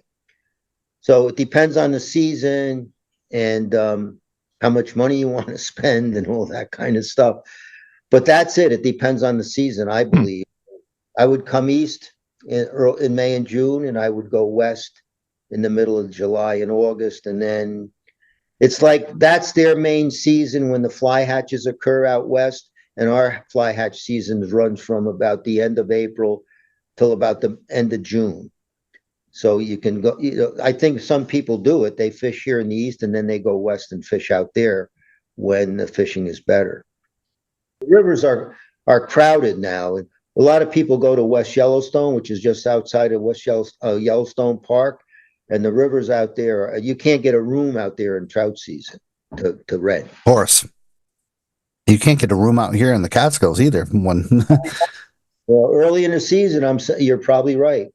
In May, Catskills, it's probably very difficult to find a place to stay. I mean, all year round. It's crazy to find a place to stay anywhere now. It's gone absolutely bonkers. So, I know you write a lot of stuff, but one of the last questions I wanted to sort of ask about fly fishing is you write a lot about mayflies. What does mayflies have to do with cats, or like fishing in the Catskills, fly fishing and stuff? I'm very new to this stuff. All right, what you have to understand first, and you guys are new at this, mayflies are not flies that come out in May only. They're an order of aquatic insects that includes several different species. And in the eastern United States, well, let me talk to you about the life cycle because that's the most important part. Mayflies have a larval stage that we call nymphs. Those nymphs live on the river bottom for about a year. And at the end of a year, depending on the species, they migrate through the water column, swimming and floating up.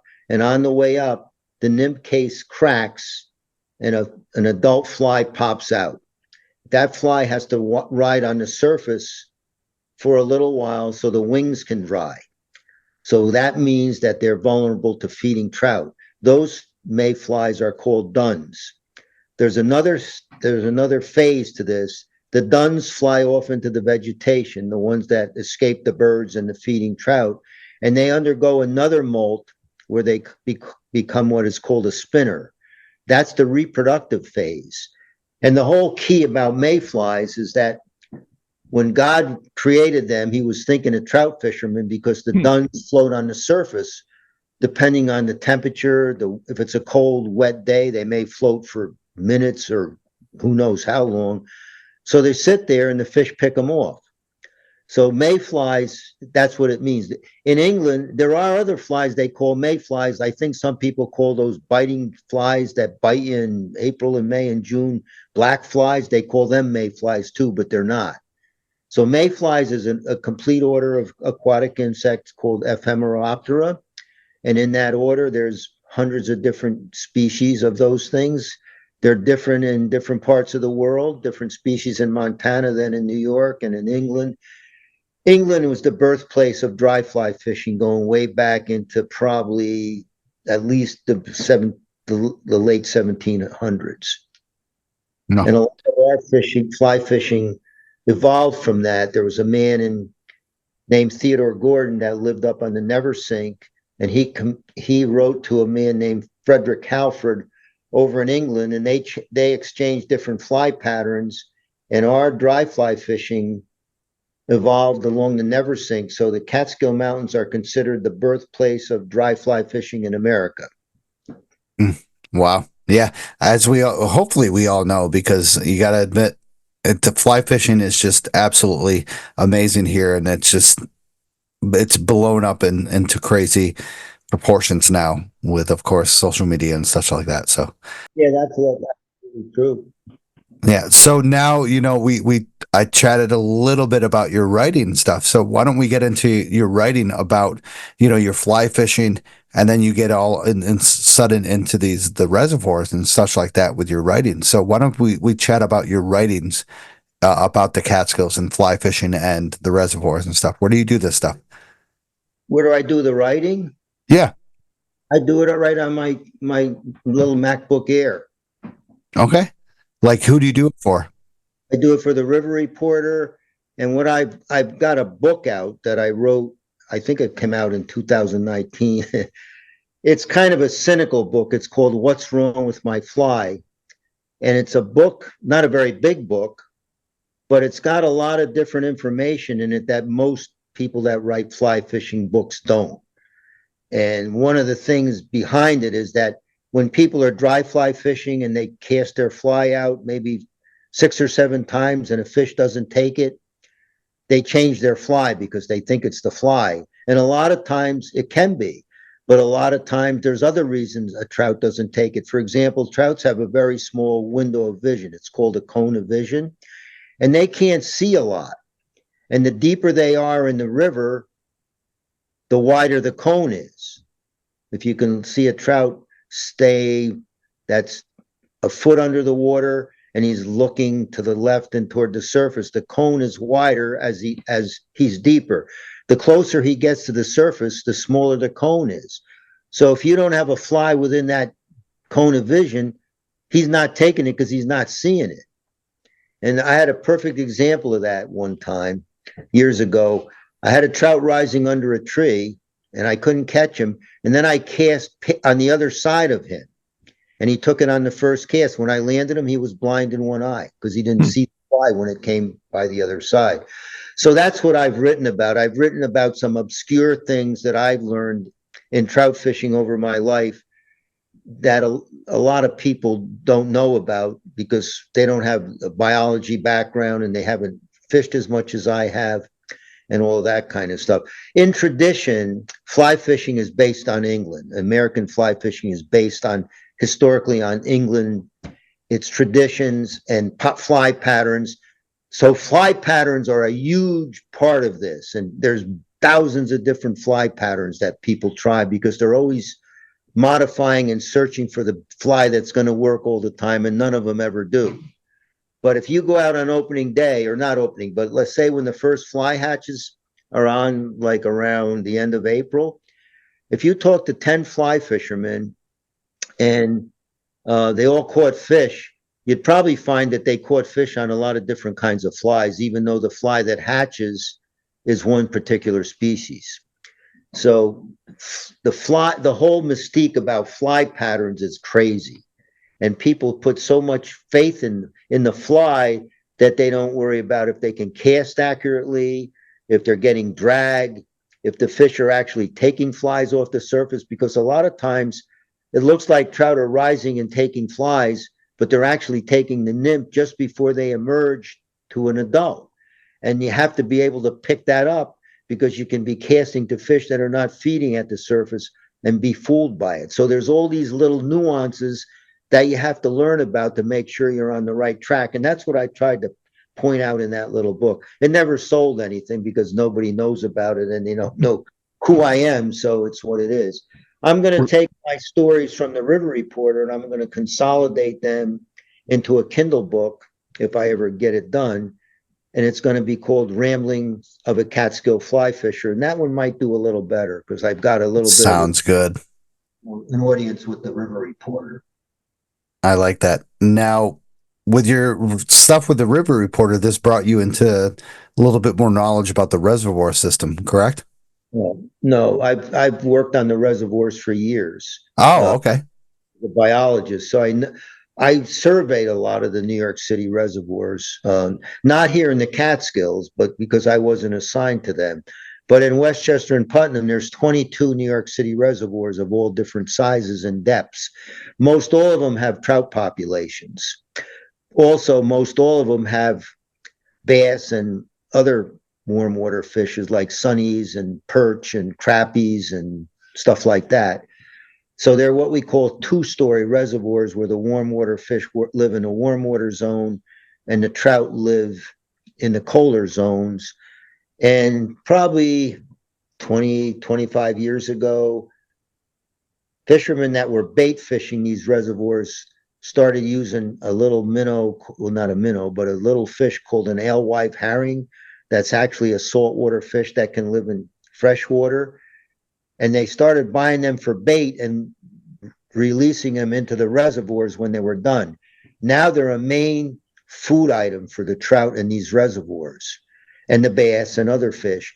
And now Catskill reservoirs produce huge brown trout. I mean, I don't think anybody's caught a 20-pounder, but 10-pounders are not uncommon. And every reservoir in the Catskills has a good population of brown trout. That's Papacton, Roundout, Never Sink, and Ashokan are world-class trout fisheries for big brown trout. And in the summertime, you got to go a little deeper. So a lot of the best fishing is early in the season, May, particular when the trout are closer to the surface. But those lakes also have absolute tremendous smallmouth bass populations, and very few people fish them because the New York City reservoirs are beautiful, they're pristine, they're well maintained, but access is limited. There's no boat launch sites, you can't use motors, You got to row. Papacton is steep sided. It's hard to get down to the lake. I drive by there usually once a week. It's 5,000 acres, 10 miles long, or no, more than 10 miles long. It's almost 20 miles long. If you see 3 boats on that thing where people are rowing, it's rare. So we've got all this ponded waters in the Catskill, all the reservoirs I just mentioned to you guys that are hardly ever used, Yeah. because of access. And New York City has actually become a little bit more liberal on some reservoirs. Now you can use kayaks and canoes, and if you leave them at a boat rack on the reservoir, you don't have to get them steam cleaned. But if you're going to be moving around, you got to get them steam cleaned, because they don't want different types of parasites that may stick to the bottom of the boats and start to spread out. We've got a whole bunch of different, not in the New York City reservoirs, but in the Great Lakes, the freighters that came up in there from different parts of the world would clean out their bilges. Then you got zebra mussels and goldfish, and you got all these unwanted things that come in from other places in these reservoirs that can create problems for fish and for everything else.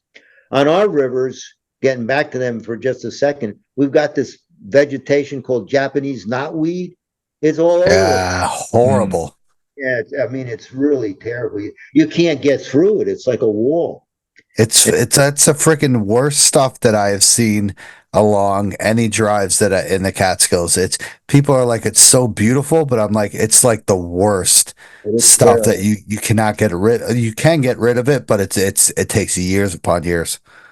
Yeah, I think you got to dig the roots out or something. I don't know how you can do it. So the reservoirs are wonderful, beautiful places to be. They're serene.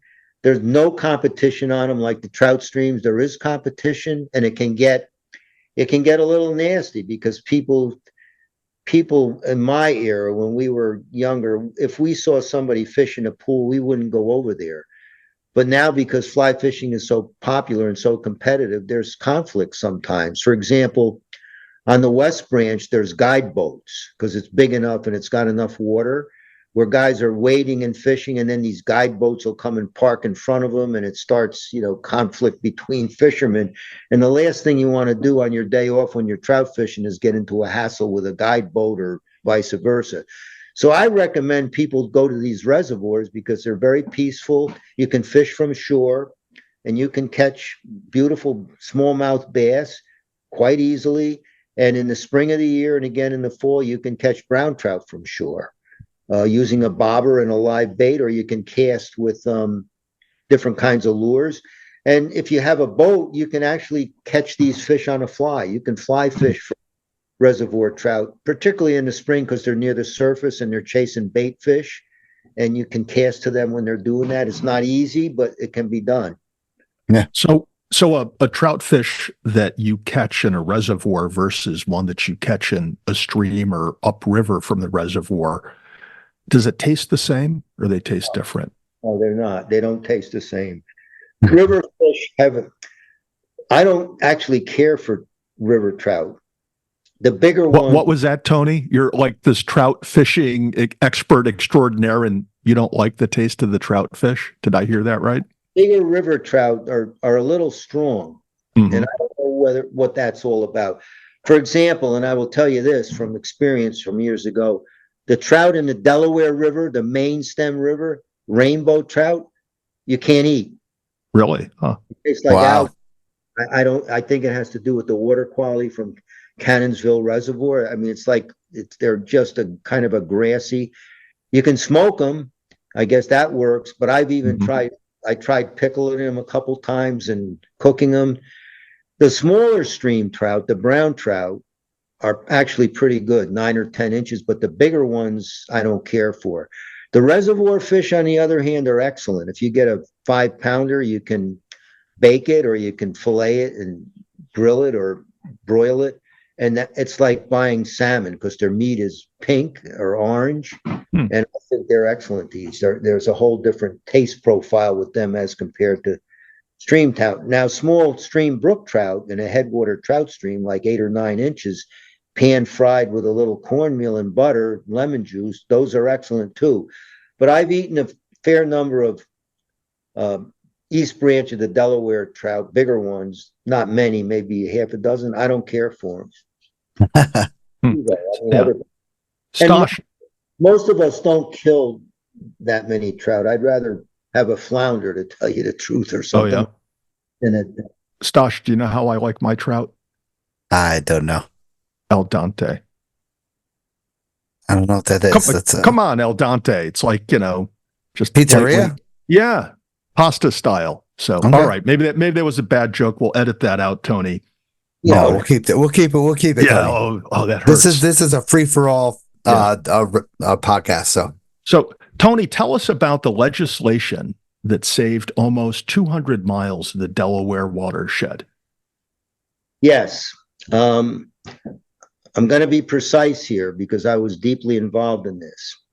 On July 26, 1972, my friend Ed Van Putt, who you may know the name, he's a well-known fly fisherman and author that lives between Roscoe and Livingston Manor, was fishing the Delaware even way back then when the water temperatures were crazy. He called me on that day and he said there's thousands of fish off the mouth of Bouchot Brook, which is downstream from Lordville. So I went over there with my camera with a Polaroid lens and I photoed all these things. And we took water temperatures, and the water temperature in the river at that time was 86 degrees. wow. We asked New York City through the DEC when I got in the office on Monday if they would release some water to help get the temperature down, and they declined.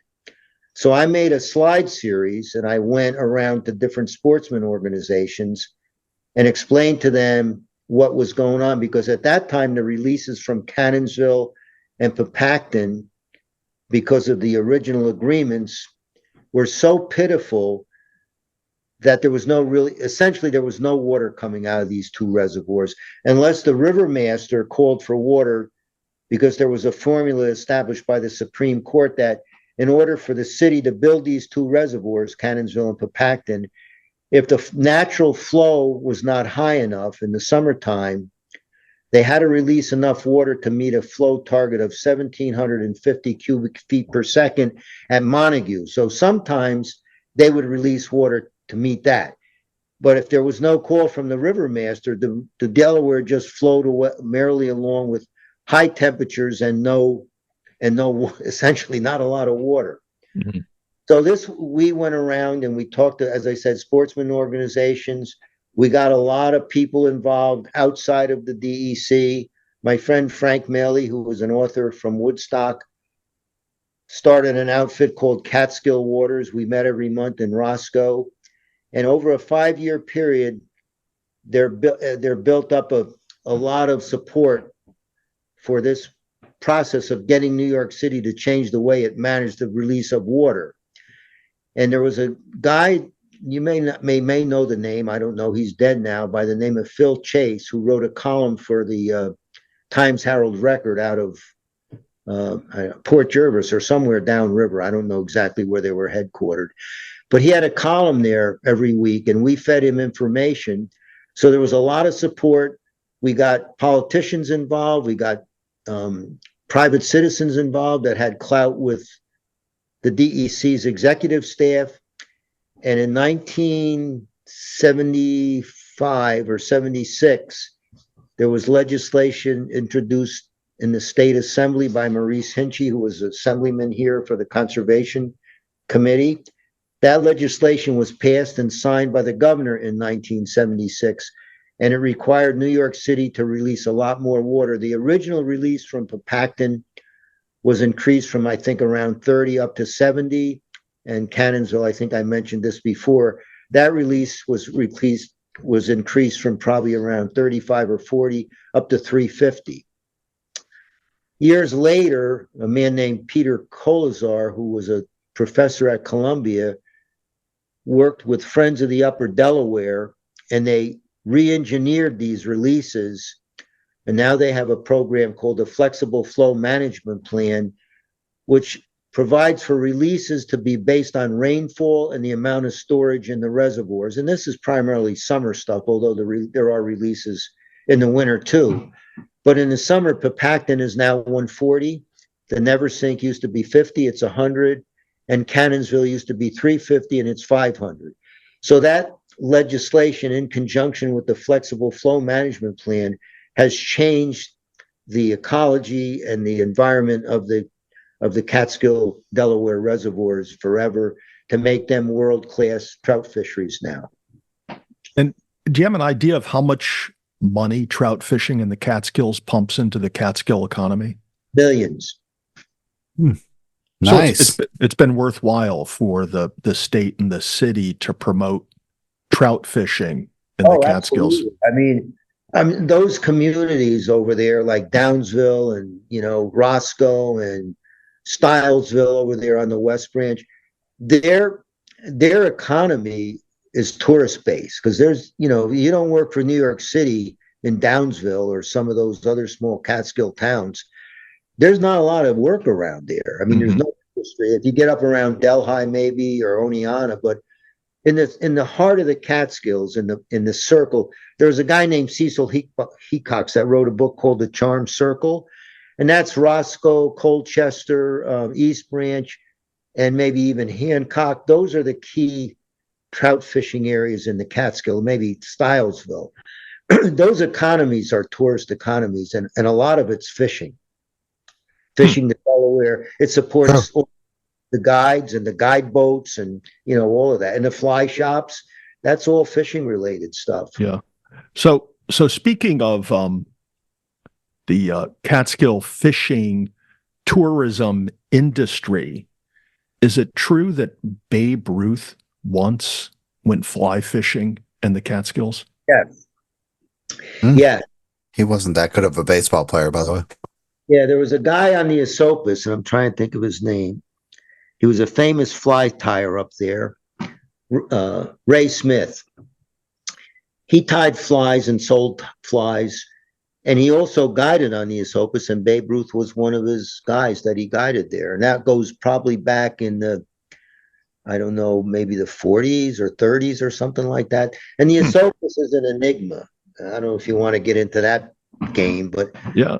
Well, tell us about how the Esopus is an enigma and maybe the Five Arches Bridge. Yeah.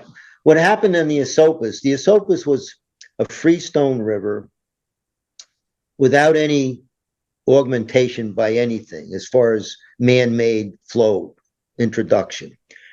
Then New York City, going back into the early 1900s, decided to build the Ashokan Reservoir.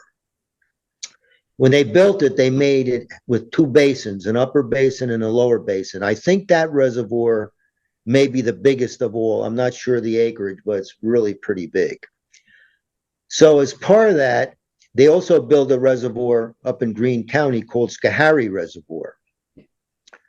I think because the drainage area of the Esopus is not that big compared to some of the other reservoirs.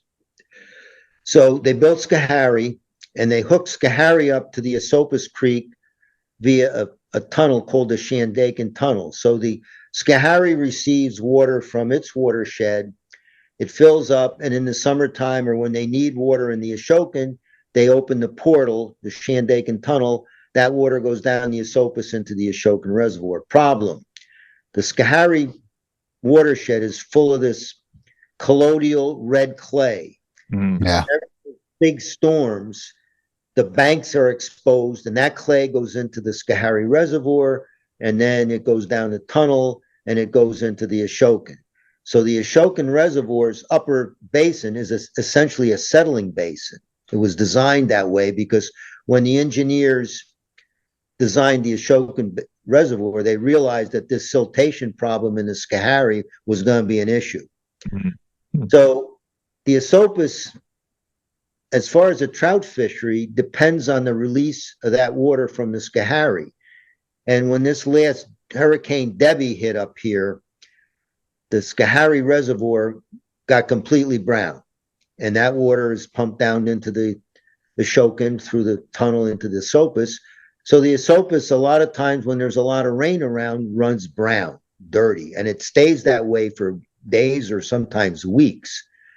So from a fishing standpoint, it's not fun to go fishing the Mississippi.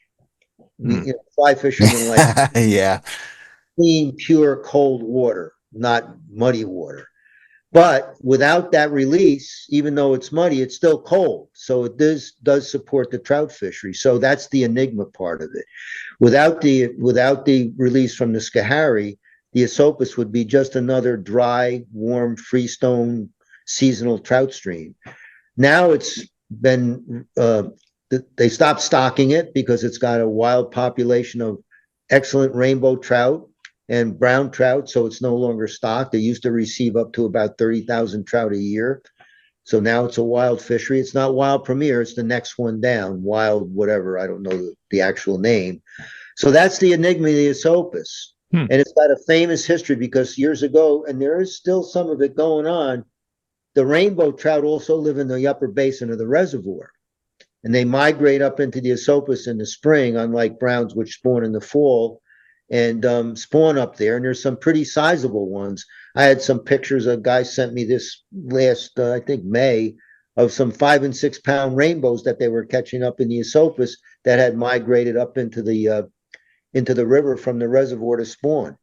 So that is still going on. But the Esopus, because of its dirty water periodically, does not get the same amount of pressure that the other Catskill rivers do, which is unfortunate because it's a beautiful river. It's got beautiful pools and it's got a stable flow now throughout the summer.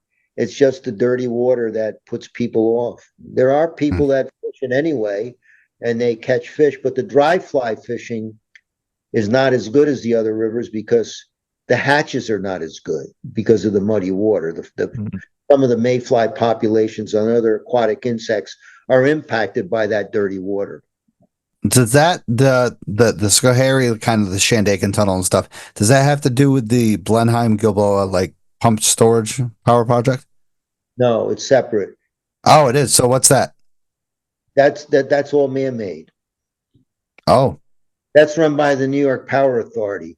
And speaking of that, in 1972 or 71, the Power Authority wanted to put another pump storage on Schoharie Reservoir and use that as its base to pump water up during the day when there was a lot of, at night they would, when the electric demand went down at night, they would use these turbines as pumps and pump water up to the top reservoir. And then during the day when the need went up, they dump it and those pumps would act as turbines. We opposed that because we figured that the silt deposit in Schoharie Reservoir, if that pump storage went into operation, it would keep that reservoir turbid forever because it would just be pulling water off the bottom and all over, and it would constantly moving up and down and in and out. And it was defeated. They did not. The DEC didn't issue them a water quality permit, and that killed it. So that was a good thing, but the other ones are not hooked up to that at all. The Glenham Gilboa thing, that's a separate operation. Oh, okay. What can you say about the Glenham Gilboa operation? Nothing. It's a complete man-made system. It's not. I don't think it's a natural lake. I think they made a bottom lake and an upper lake. I don't know where the water comes from. I don't know. I don't know for sure, but I'm not sure they allow fishing over there or any of that stuff because of the power business. Yeah. So I take it from what you're saying, Tony, then that's a closed system. That water doesn't flow into a river, a stream. As I know, it doesn't. Huh. Interesting. Yeah, I've been up to the Schoharie Reservoir and the Upper Schoharie Reservoir. The Upper Schoharie Reservoir offers phenomenal views of the Catskills, but it's crazy how high it is and what it offers and how much people don't know. They just walk around it and have no clue about what it does for our reservoir systems. Yeah, it's a pretty good fishing lake. There's a pretty good walleye pike population in there, and trout and bass and all of that. And again, access is an issue. You can leave a boat there, but again, people this generation or the last several generations, when we were kids, we all had rowboats on the New York City reservoirs, and we rowed around to go bass fishing and all that. I don't think people like to row that much anymore, at least rowboats. Maybe they do kayaks and canoes and that, but wooden rowboats are passe. Yeah. Especially, around the reservoirs. And of course, since 9/11 happened and stuff like that, there's been restrictions, of course, on the reservoirs that we had. And it kind of stinks, but, I understand. Yeah, it's understandable because you don't know what the crazies are going to try to do. Yeah. And, with all the reservoir systems, there are still, places you can get out and get about, and you get permit. You can go out and have a good time. You can go fishing. You can get some quality time with the family, Oh, yes. Yeah, as I said, Pacton is my favorite. It's an absolutely stunning reservoir, especially at this time of the year when the colors are changing and all that. To drive along there, it's just a beautiful, beautiful lake. And I'm driving along Route 30 from where it takes off Route 28 outside of Margaretville and I drive along this thing, and you can see a lot of the reservoir from the road, and there's not a boat out there. It's really quite amazing. Yeah, I'll echo those comments. So, Tony, this is the last question of the night, and it's a big one. So you've been out trout fishing, or you just want to go out for a dinner. Where is it in the Catskills you recommend somebody go if they want a trout dinner? Well, the problem is if you get a trout dinner, it's going to be a hatchery trout. Probably a hatchery rainbow trout that comes frozen from some hatchery, because you can't sell wild trout in New York State. If you can't go out, like there's no commercial fishing around here for trout. Now in the Great Lakes, they have commercial fisheries for perch and stuff like that, where people net them and they sell them. Mm-hmm. But if you eat a trout in New York State, I don't care if you go to Four Seasons in New York City and you order trout, you're going to be getting a rainbow trout, probably from a hatchery in Idaho. Wow. Wow. I did not know that. Did you know that, Stosh? Not at all. I don't drink fish, so I don't drink fish. I don't eat fish. Yeah, that's interesting. Horrible. So Tony, then, if you can't go out and get a decent trout dinner in the Catskills, at least a wild trout dinner, why don't you tell us what your favorite place to head to for a post-fishing brew and bite? Well, when we're in Downsville, we go to the Schoolhouse Restaurant. And why is that? 206 going towards Walton. And it's an old schoolhouse, and they've made it into a really pretty nice restaurant. And they have the proprietors raise these longhorn cattle down there. They're on the side of the mountain, and they slaughter those and use those steers or whatever to make their own burgers and stuff. So it's not gourmet, but it's excellent bar kind of food, good French fries, good burgers. They have bands on the weekend. They got a big dining room. So it's there's not a lot of restaurants in that area around Downsville. There's a diner, and there's that, and a couple of gas stations. I don't know much about Roscoe's got a couple of places. I don't know much about them, but that would be my place where we usually close. We have a camp on the East Branch outside of Downsville, an old Catskill Mountain campground that's closed, and we're allowed to stay in there. And we have an old RV that we use kind of as a place to get out of the rain and stuff. It gets nasty when we're fishing. So at the end of the year, we'll either have a closing get together with my buddies down there, or we'll go up to the schoolhouse and have lunch and close there. So yeah, I'm sorry about the trout dinner. You're going to get a rainbow, quarter where they trout all blue in Switzerland, where they plunge them in vinegar and then cook them or something like that. But you're going to get a hatchery rainbow most likely. That's what I've seen in stores. They're not bad. I'm not saying they don't taste good, but they're what they are. Yeah. Yeah. I mean, unfortunate, but oh well. Yeah. So it's the Schoolhouse Restaurant for a Post Day Brew and Burger. Yes, and they have a variety of tap beers there also. Wow. Awesome. I'll have to check that out because I live in Oneonta, so I go over that way quite often. Yeah, check it out when you go by. They're open. I think they're not open on Monday, but they're open the rest of the week. Perfect. All right. So Tony, that kind of wraps it up. Really appreciate you coming out and joining us tonight. Hope you had a good time. I had an excellent time. It was nice meeting and talk to you. And you took my evening here, which I would be hanging out with my boxer and reading or watching some dopey TV show like Light Below Zero. And now I had a good chance to talk to you and maybe give you a little bit of knowledge about some stuff you didn't know a hell of a lot about. Yeah, I learned definitely. Once again, check out Tony's stuff on the River Reporter, and I will post all of your links for your book and the River Reporter as well in the show notes and stuff like that. So I can't wait to hopefully people get a lot about your knowledge of the Catskills fly fishing and of the reservoirs, because you poured a lot of heart and soul into that, and it's awesome stuff. Well, thanks, guys. I really enjoyed dealing with you guys tonight. And if you get a chance, I don't know if you fish, go to the reservoirs, leave the stream to the guys that are jumping all around out there competing with one another. You'll have a more peaceful experience. Yeah, definitely will. The smallmouth bass, if you fillet and skin them, are excellent to eat.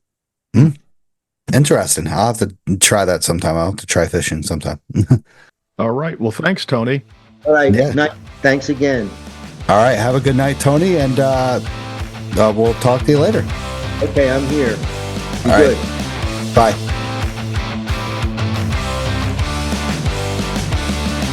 Hey everyone, I just want to thank you for listening to the show. If you enjoyed the show, subscribe and throw down a smooth review on Spotify, Apple Podcasts, or any podcast platform that you use. You can also check daily updates of the podcast, hikes, hiking news, and local news on Facebook, Instagram, Twitter, and the official website of the show.